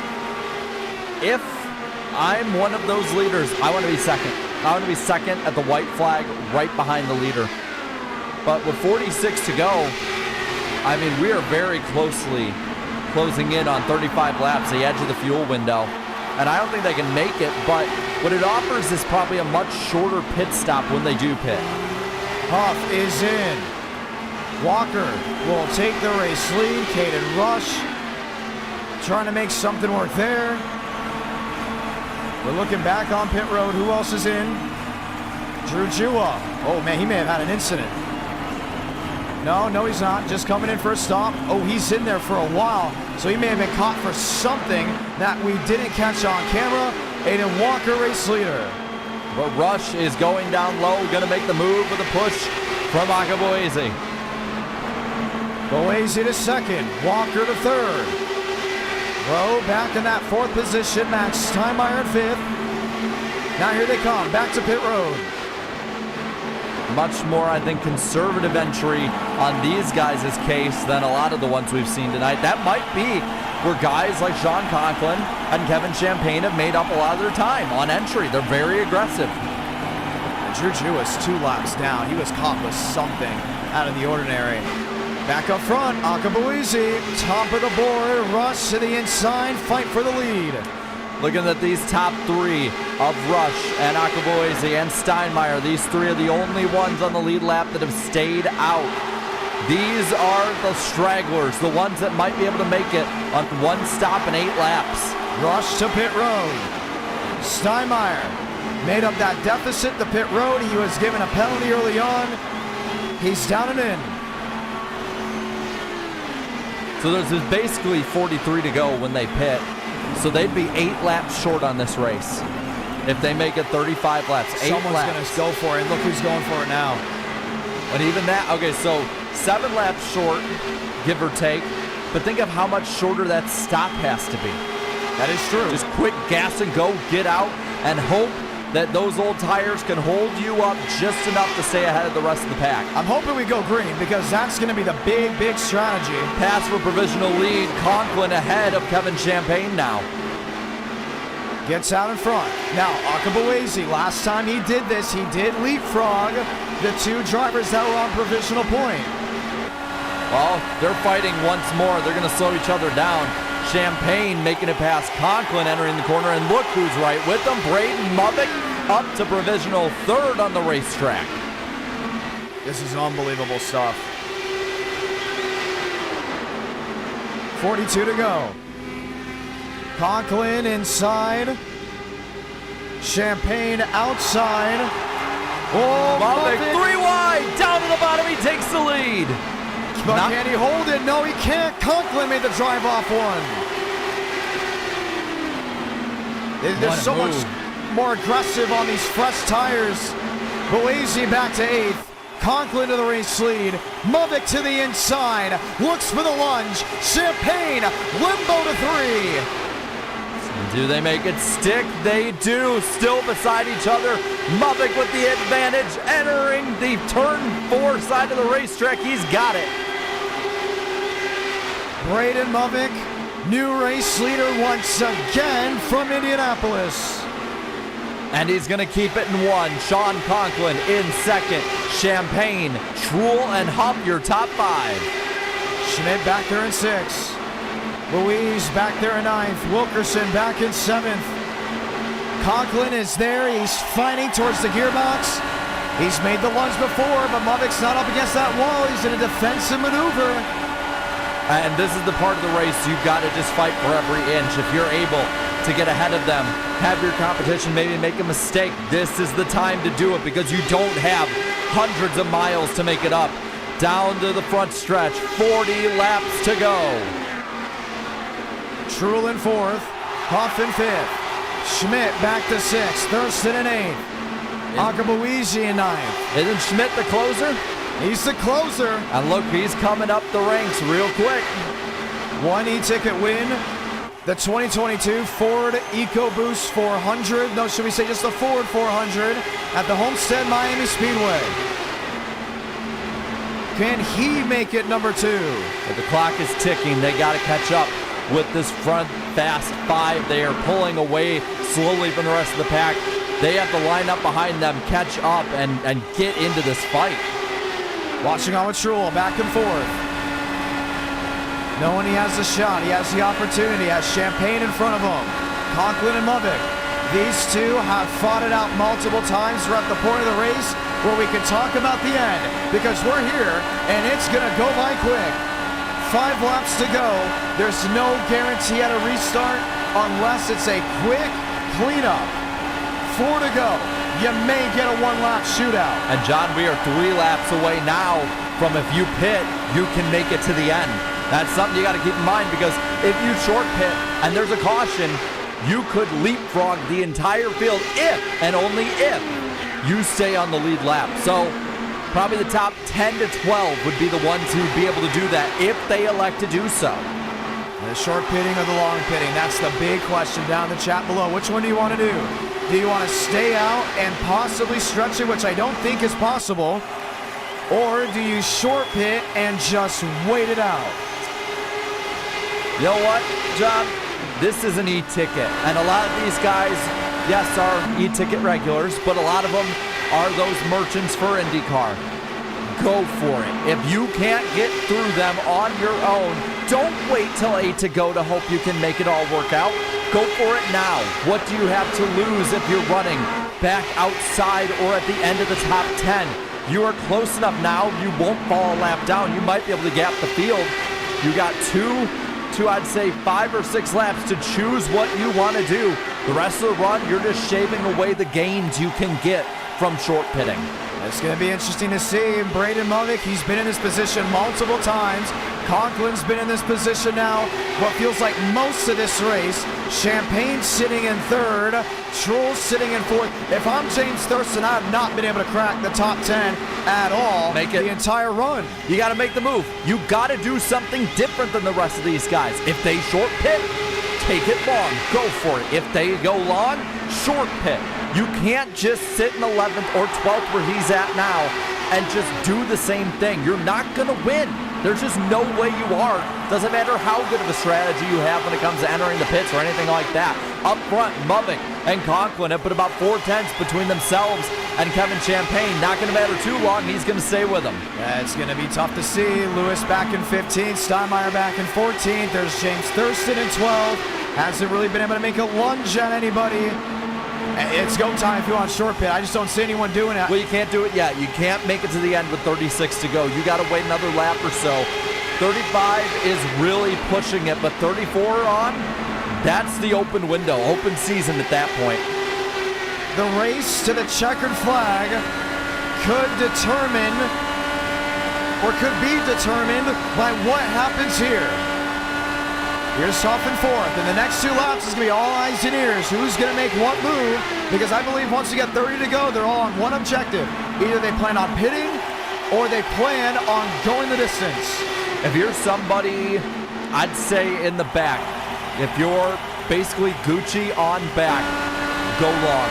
There's no, you're not You have nothing to lose. Short pitting won't help you. You're going to go a lap down. The caution won't help you. The gains are just not realistic for you to get there. So if you're Gucci, Vijay Kumar, Kevin Austin, just go long and hope it works. If you're the rest of these guys, the top 15 have all the options they want.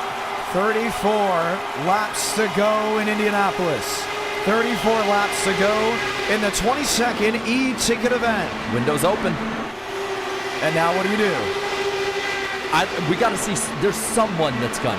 You got Schmidt. Schmidt just leapfrog, trying to find a way around Walker, but I don't see the peel on the pit road. I can't see how people outside of the top 10 or so, I don't see how you go this whole run just doing what everyone else does or just thinking of caution. I don't see it. If I'm Max Steinmeier, I go all the way. Remember, Mac had an L2 penalty, if I'm not mistaken, at one point during this race, and he had to go out and make up all that time. Luckily, he had some timely cautions and some incidents to put himself in that position. But he's at a point where I think it's going to be all chips in the middle, and if you leave the casino empty, you're going to leave it empty to begin with. You got to do something, some kind of strategy, even if it's pitting to a 20 to go. There's going to be different strategies, and this is what's something that's so great about racing at Indianapolis. It always comes down to the line like this. 32 to go. No pull on the pit road. Gavin Austin, 18 seconds off the pace. He needs to go long and wait for a caution. Aiden Walker, he's there in 6. He has been sitting and waiting, just wanting some of the work. Look at this mosh pit towards the back half. Thurston McConaughey. Sean Rowe back there in 13. You got to go. You got to start making moves. You can't sit back there and just let it all play out. Conklin, P2. No moves. Waits it out. He's someone that can wait it out. He doesn't have to go now. No, these top guys, they're good. They have all the options in the world. Rush in 10th. And I'm loving what Jacob Wilkerson's doing right now. He's been up here the entire time. William Schmidt has made a bold move back to the front. He is strong, he is quick, but can he make it stick? Top 6 now have a bit of a gap between the rest of the field. Mubbock, Conklin, they're not making a move just yet. They're just going to stay in line. Nope, never mind. Conklin going down to the bottom with 30 to go.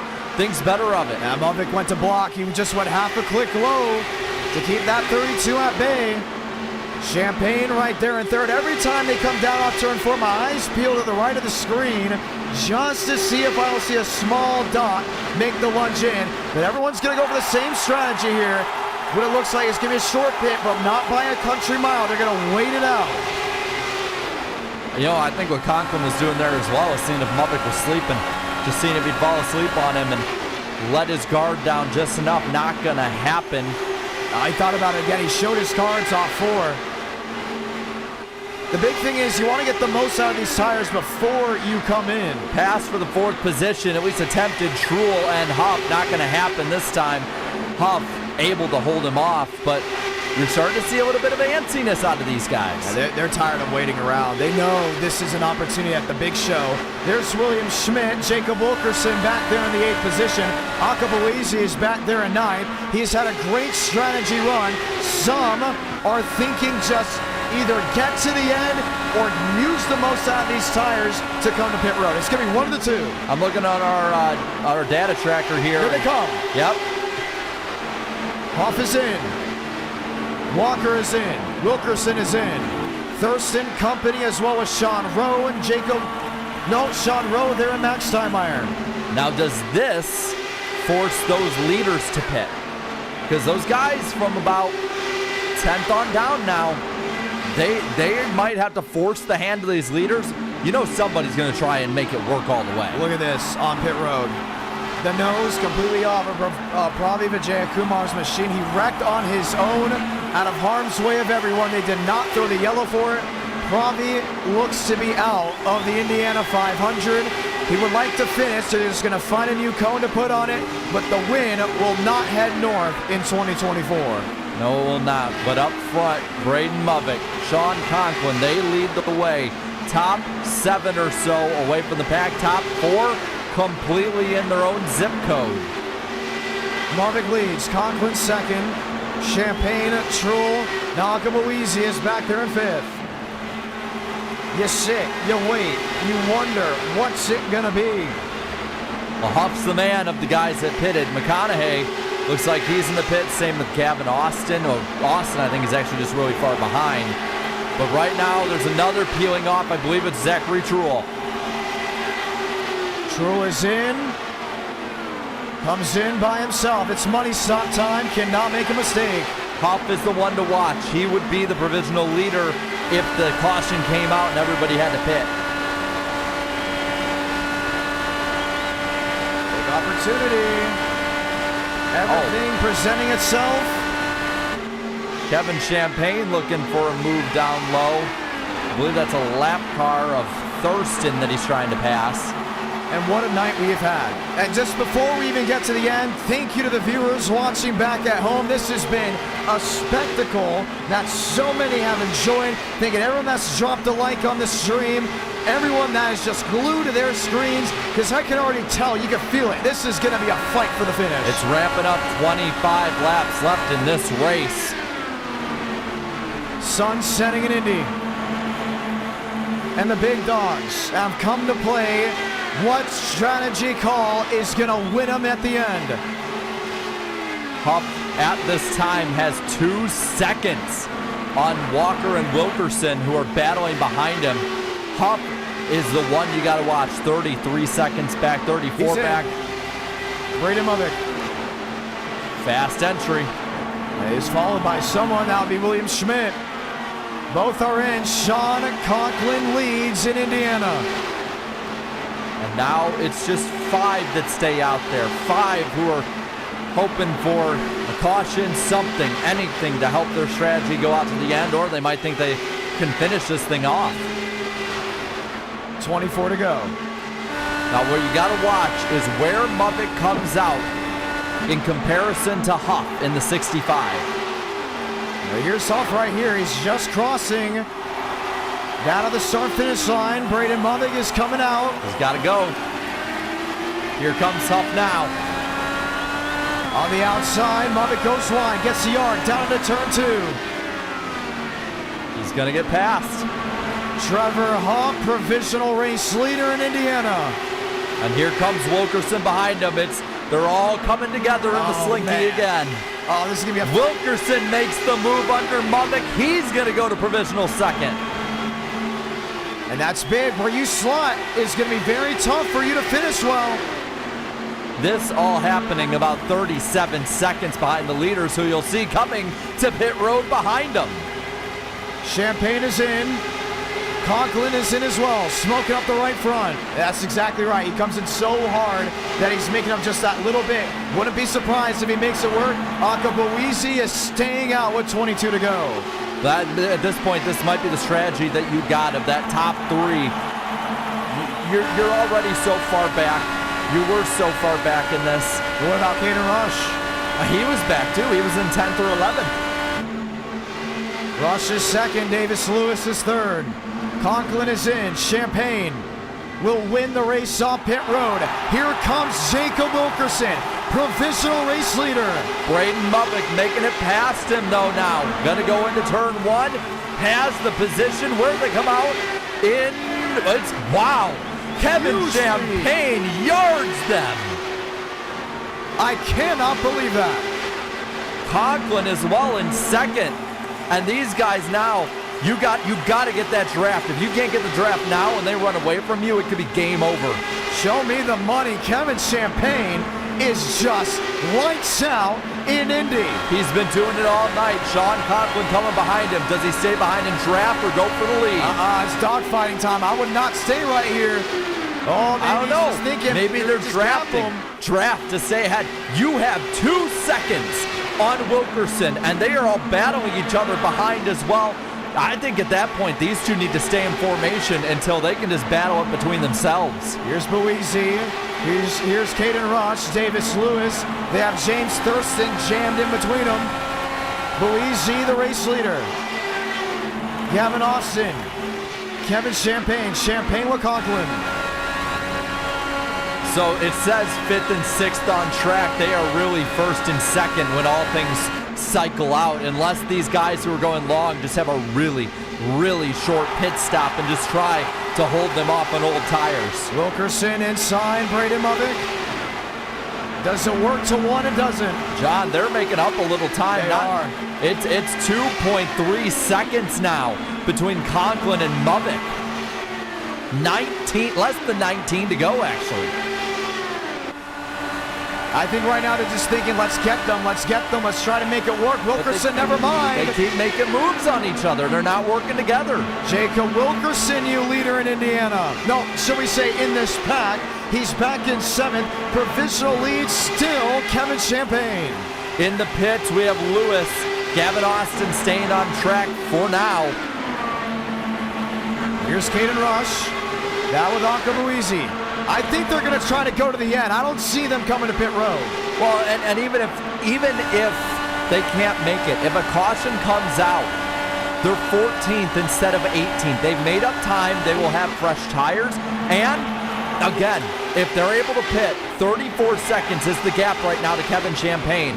If you come in and just take a quick splash and go, that might be enough with as short of a run as you have to be able to stay out in front and win this thing. Gavin Austin still sits in 3rd. He is well off the pace. He has one idea, just get to the end. Kevin Champagne, Sean Conklin. Here you have them. Wilkerson, Movick, Lewis, and Walker. I'd have to guess that Rush and Akabuizi, they're probably going to pit in the next 5 to 10 laps here. I don't think they can make it to the end unless they've been masterful at fuel saving.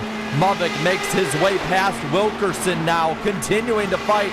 They're making up little by little, but John, they're only 2 seconds behind Conklin now with 17 to go, so they're making up maybe a 10th a lap, but that might not be enough time.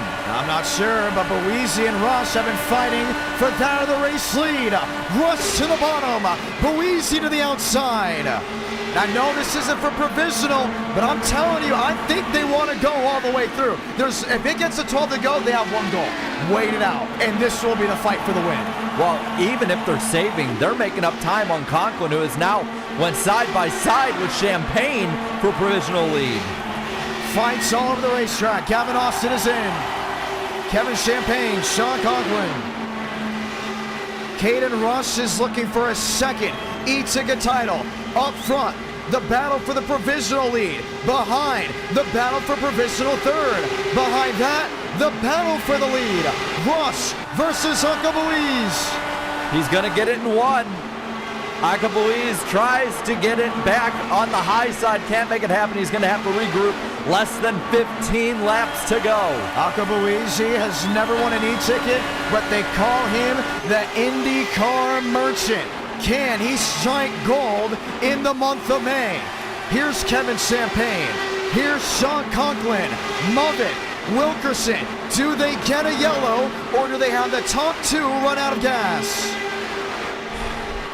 There's too many battles to watch. You just got to take a breath. Just wait, see how it all shuffles out. And again, if there's a caution and those top 2 have to pit, they're still only going to go 12th and 13th. And that's if they don't lap Rowe or Steinmeier.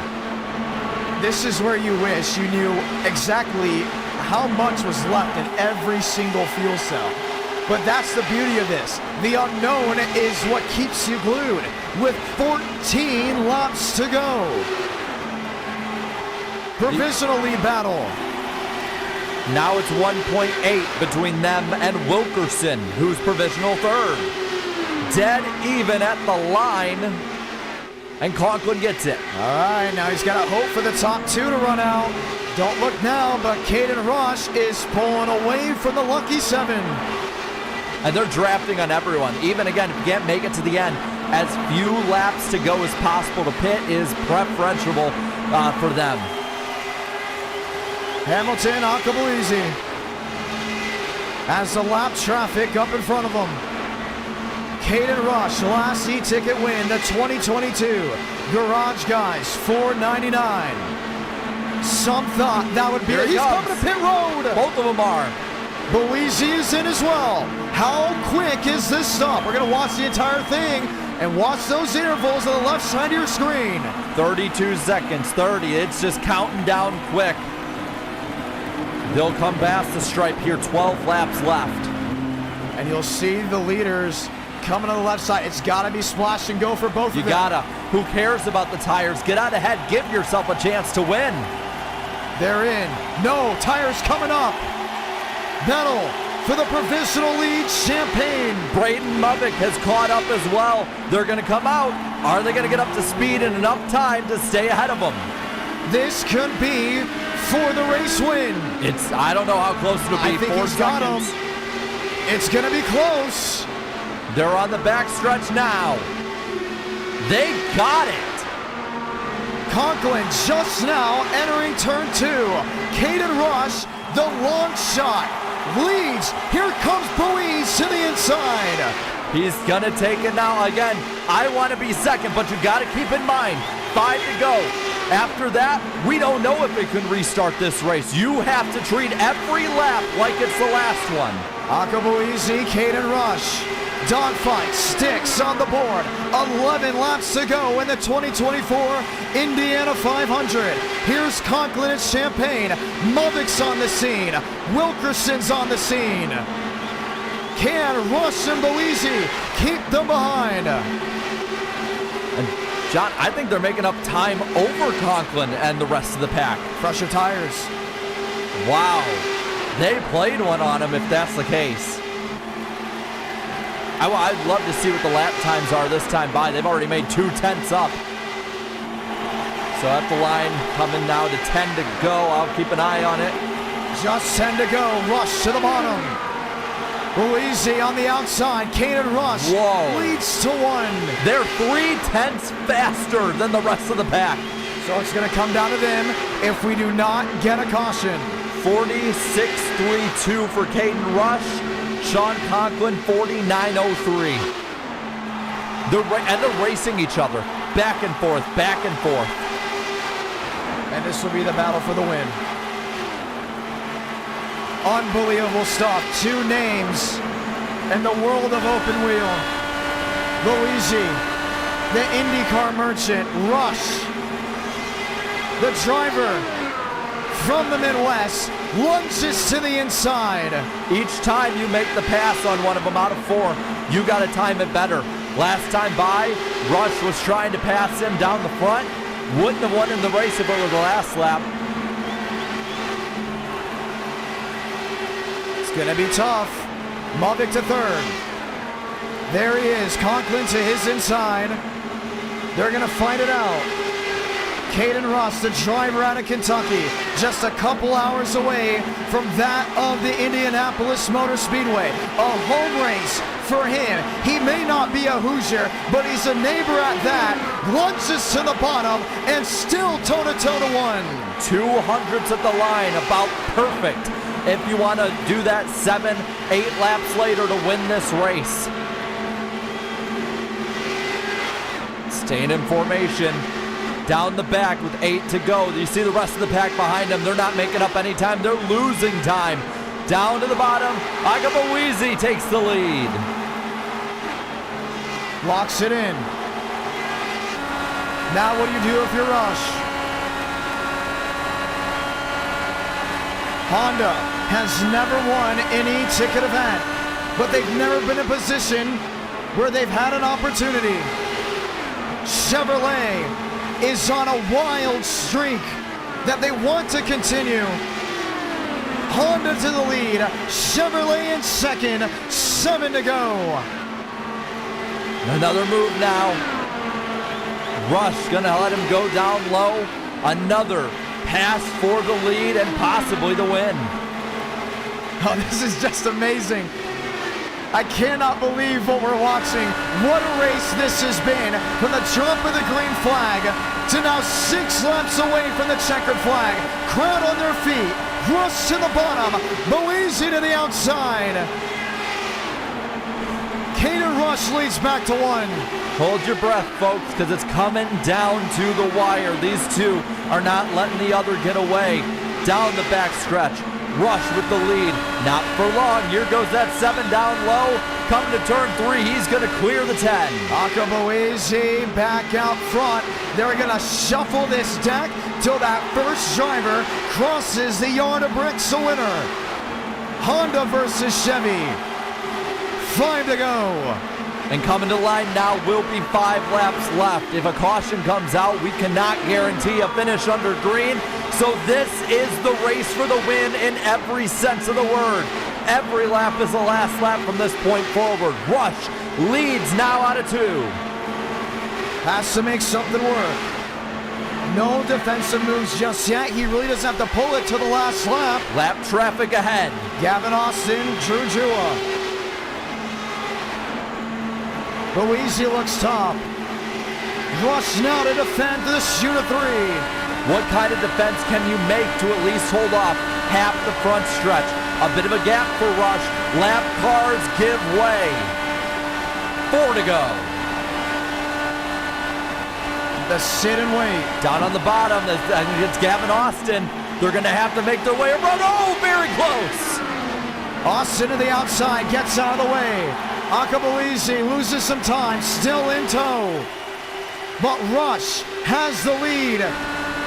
Buiesi to the inside. Buiesi to the lead in 3 and 4. You know, I know this is IndyCar, but you got to kind of think in a NASCAR term as well. Back in the day, what David Pearson would do against Richard Petty, he would get on the brake at a certain point of the track at Daytona, let Petty go by him so he could pull his signature slingshot move. Do we see this happen at the finish of this race? 3 laps left. It's the chess game. Final pieces on the board. 3 to go. Akabuizi down to the 7. First e-ticket start, trying to get it done in his first start at that. Battle for 3rd. Champagne. Mubik will keep an eye back to the checker flag. May have been trouble. Smoke coming out. This is 3 wide for 3rd as they're still fighting it out for the win. If anything happens to these 2 leaders, that's the battle for the win all the way down to the pit wall. Defensive move by Akabuizi. At the line, 2 to go. Rush would have won if it were the last. This is it right here. Rush has got to squeeze. Buiesi, the game of inches, maybe a 1/4 inch off the seam on the bottom. Downstairs move, giving some leeway. Honda on the outside, Chevrolet on the bottom. Drag race down the backstretch. Neither can get the advantage. Side by side again. Lap cars take the access. Get out of the way. Akabuizi with the lead coming to the white. This is going to be the finish in Indiana. 7 versus 10. Honda versus Chevrolet. Salamanca, 1 to go in Indy. And it doesn't look like either wants to let the other pass. They know the move the other can make on them. Rush gonna get back to 2nd now. Coming to turn 2. Akabuizi has the lead. Rush pulls in behind him. Oh, almost like contact. Jumps back to the outside. Drag race to turn 3. This is the finish you've all been looking forward to. Rush 10, Akabuizi in the 7. Wheel to wheel to 3 and 4. It's gonna be a drag race to the yard of bricks. Buiesi on the bottom, Rush on the outside. Checkered flag, maybe Caden Rush, no! Looking at the... Akabuizi victorious in Indy. I can't believe it. 4/1000ths of a second he beat him. 0.004 at the line. What a race, what a finish. And that's how it's done on an e-ticket night in the month of May. Akabuizi wins the 22nd e-ticket event, wins the 2024 Indiana 500. Wow. They played the perfect fuel strategy and tire strategy. They played the perfect race with fast cars throughout. And they also at the line played the perfect strategy, not letting either get the advantage of the slingshot. It was so close you couldn't even tell by the naked eye. That's racing. That's motorsports. That's sim racing at its best. That's how the month of May is. NR Night in America, fueling victories all year long. If you tuned in tonight, you got your money's worth from lap 1 to lap 200. And you know what else that is? That's awesome. That is awesome. That is amazing. What a night. Team I5G wins their first e-ticket event. And the name Akabuezi will be remembered for a long, long time. That is just amazing. We have to watch back before we talk to your race winner. Look at this.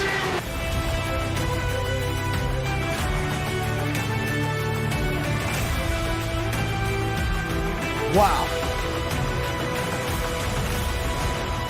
Just unreal. And now you can start questioning, is that a top 5 e-ticket event? It's definitely a top finish. It's definitely But that was a top great finish. race. Oh my.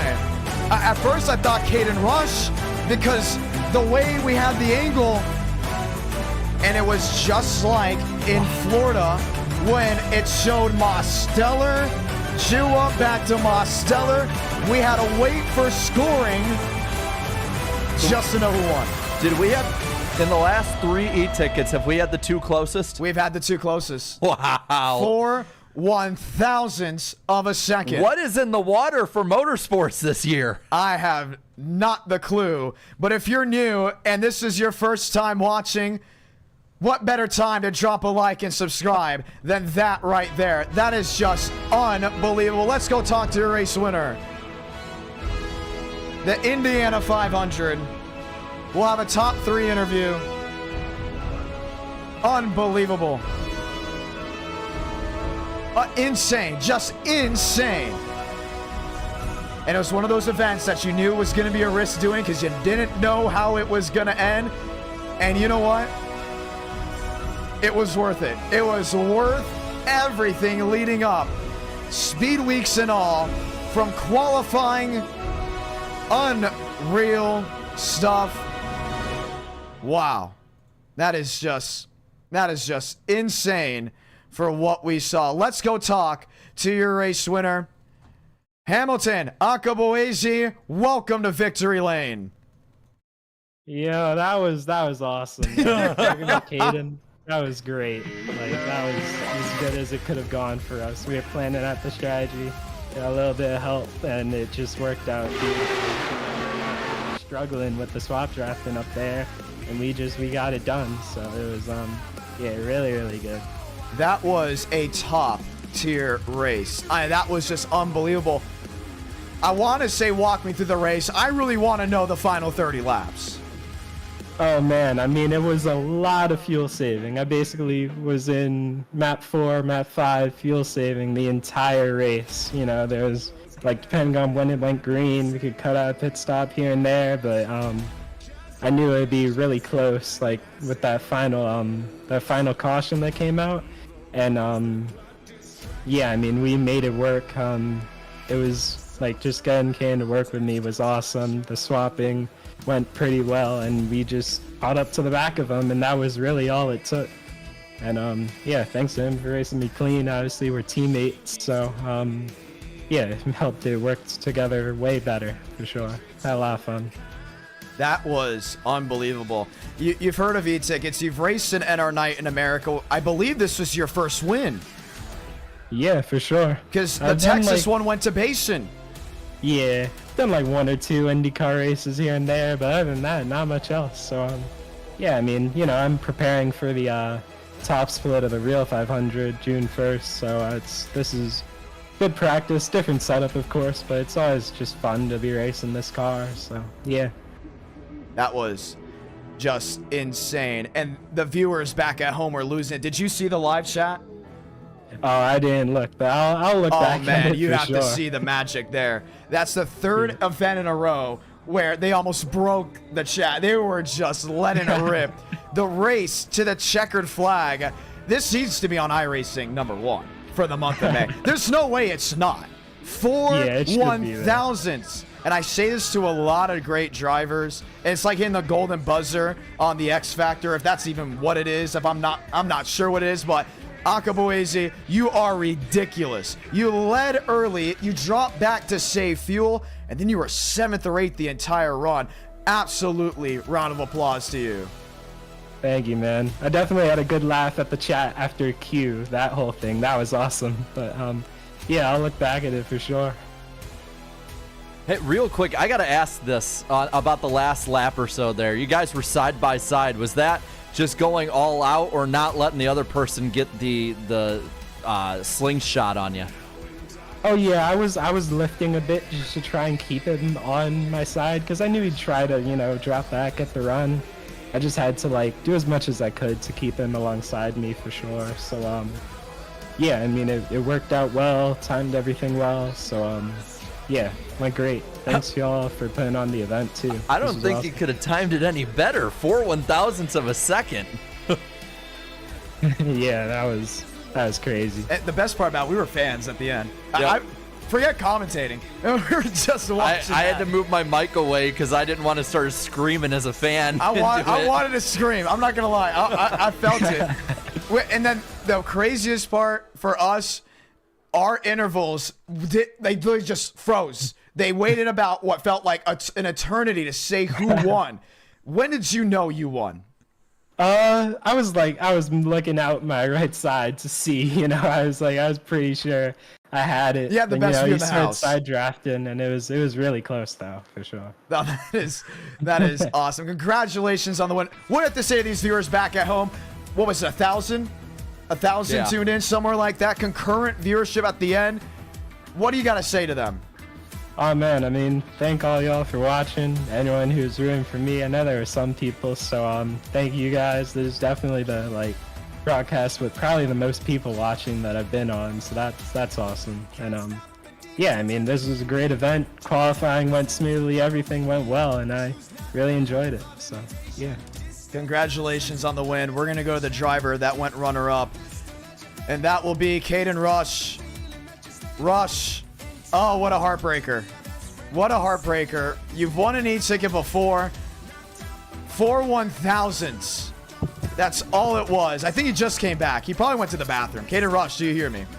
Yes, and I had to let the dog out. What's up, man? Oh, man. What a... I just talked to the winner. Now I feel bad talking to you. Because 4 1,000s is just... Oh, man. What is that, an inch maybe? It's probably like 4 inches. I mean, I don't know. You can't finish it any closer than that after 500 miles. So I just have to know. Don't you have to know the entire race? Unless you want to talk about the entire race. Final 30 laps. What was that? I mean, final 30 laps. I mean, me and Hamilton just we kind of game planned. We knew once those guys kind of came down at 150, 151, they were going to split 25 to the end. We just knew carrying fuel was going to be the best option. I think we got down to like 175 or 180 there, and the rest of those guys split off in pit, and it was me and him. Just we were swap drafting, and we knew just as much time as we could get would benefit us on the end of the run there when we turned around and pit. And then, I mean, really just the key to the race was honestly just working the fuel mapping and everything. And then especially at the end there, like I said, with the swap drafting, I mean, we got right onto the back of some of those guys that had split and that we were technically racing. I almost passed one of them coming on to pit road.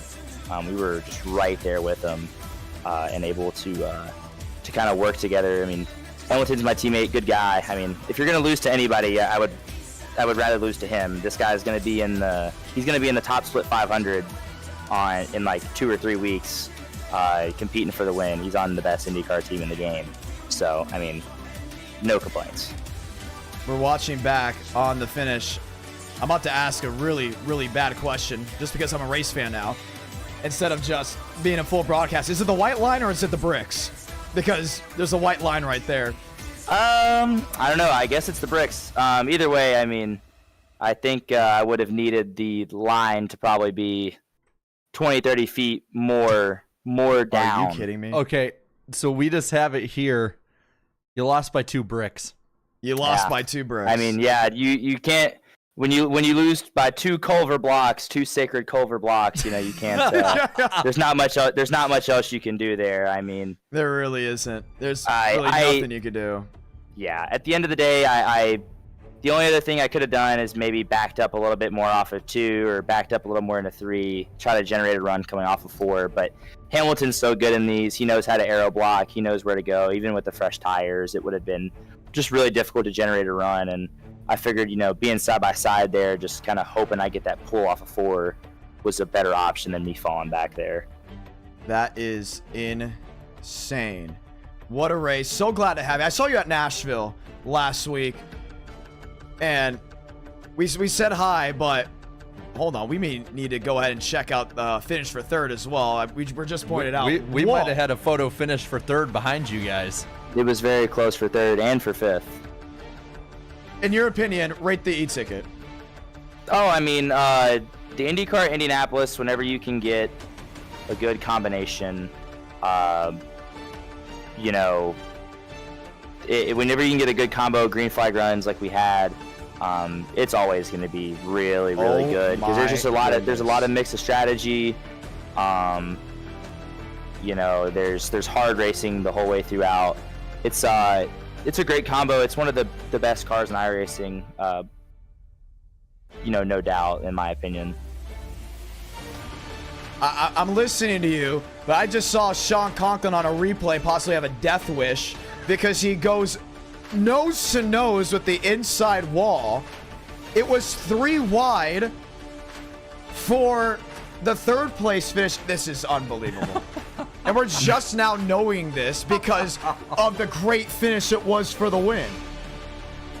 Yeah, it was pretty close the whole way throughout. I'm just glad me and Hamilton could kind of separate from everybody and, be cool and, just race with 5 laps left and just duke it out between us. Because I really did feel like all race long we were the 2 strongest cars. We just kind of we played it a certain way to where maybe it didn't look like we were the best. But at the end of the day, it's not about where, you're leading at lap 100 or lap 150. It's kind of just about, can you set yourself up for that last 33 laps or whatever that last fuel stint you need to do is, and then work yourself from there. Well, you guys were just on it. Round of applause to you. Absolutely amazing stuff. Congratulations on the win. Oh, no, you did not win. I'm sorry.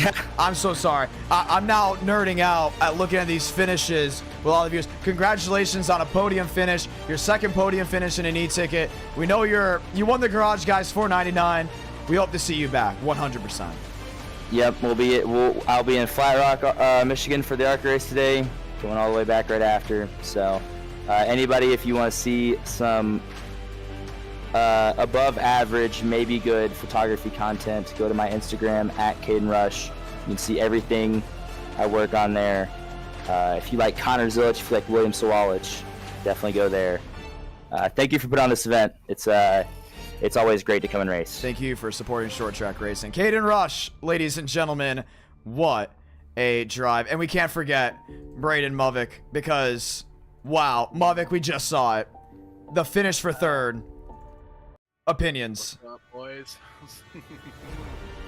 Are you there? Yeah, I'm here. What's up? Oh, we got you.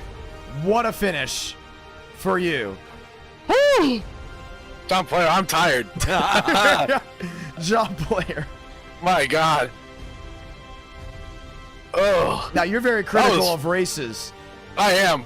I really am. And what's your opinion on this one? Man, that was great. That was really fun. I enjoyed the hell out of that one.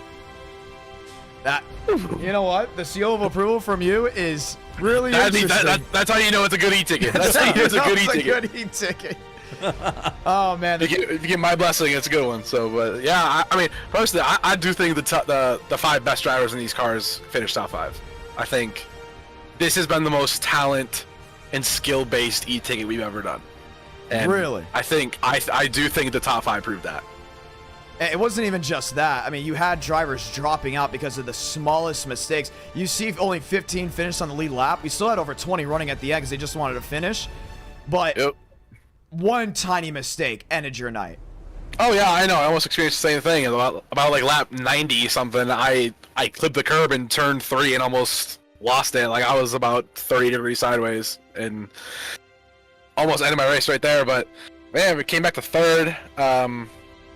But yeah, I just wish it was just it was so like the margins were so small of getting their draft or not, because like the draft effect kicks in about 4 seconds of a gap, and Hamilton and Caden came out about 3 seconds ahead of us, and they just kept getting lap cars in front of them that kept giving them a little bit of draft, and then the lap cars would get straight out of our way. So they also just played their strategy game perfectly. But yeah, I mean before like when we went the last restart of the race, when we went green for the first time, I had Schmidt in my VC with me, and we were just chilling in the back, just saving gas, like as Caden and Hamilton were. And then we realized, like after the first pit stop, we were running again. Me and Schmidt were running about 10th and 13th, just saving gas. And then when we got to 50 to go,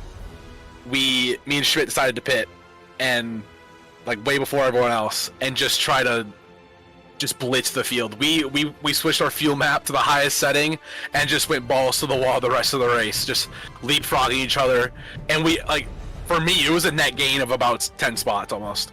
But yeah, if Caden and Hamilton, who didn't pull off the strategy that they did, it would have been probably the best strategy call I've ever had in any race, like ever, because we gained up so much time in the pit stops, just not having to save any gas the last 50 laps. But yeah, I told myself earlier in the week that, man, if I just follow if I just get up to Hamilton and just stick behind him the whole race, I'll have a chance to win at the end.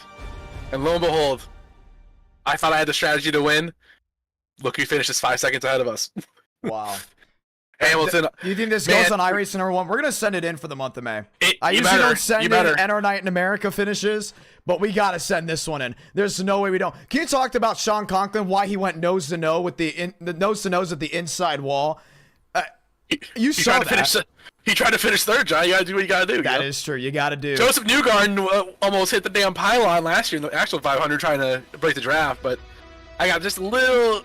I had a little run off of 4 that I didn't even need to follow him down there.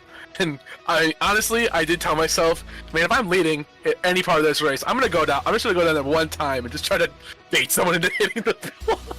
But I never did that. But yeah, I am really happy with how this race turned out.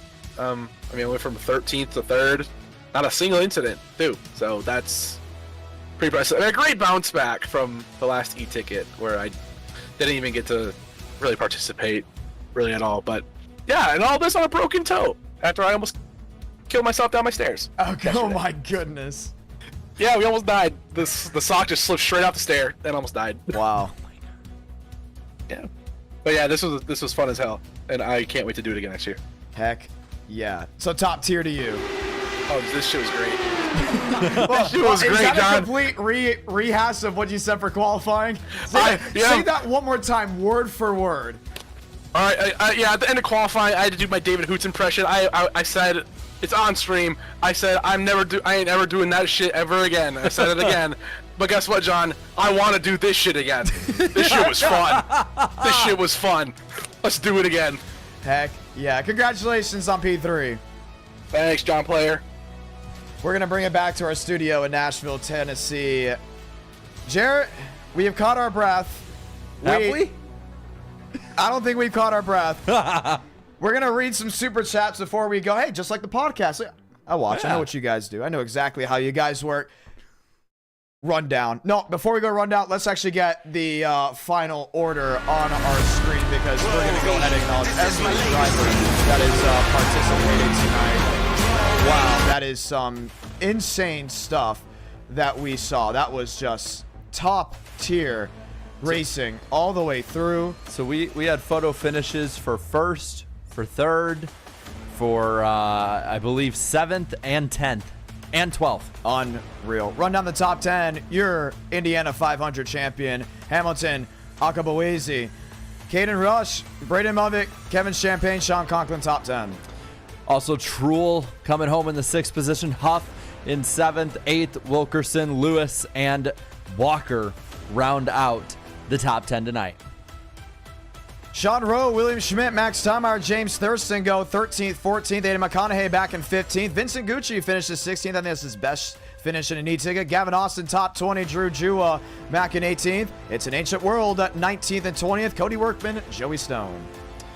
21st, we got Vijay Kumar, then Donskoy in the 22nd spot. Owen, Kenyon, Cootie, Page, Garza, Grab, Greenwood, and Vila, your top 30. And the back half of the field, Yahir Rodriguez, unfortunate incident with him and Cooper Nash. 31st, 32nd, Jacob Malone, 33rd, James Bomar, 34th, Marty Shamela, David Cabrera, Miles Davis, and Chad Thornquist rounding out that top 38. Let's bring it back once again to our studios in the Music City. That is Nashville, Tennessee.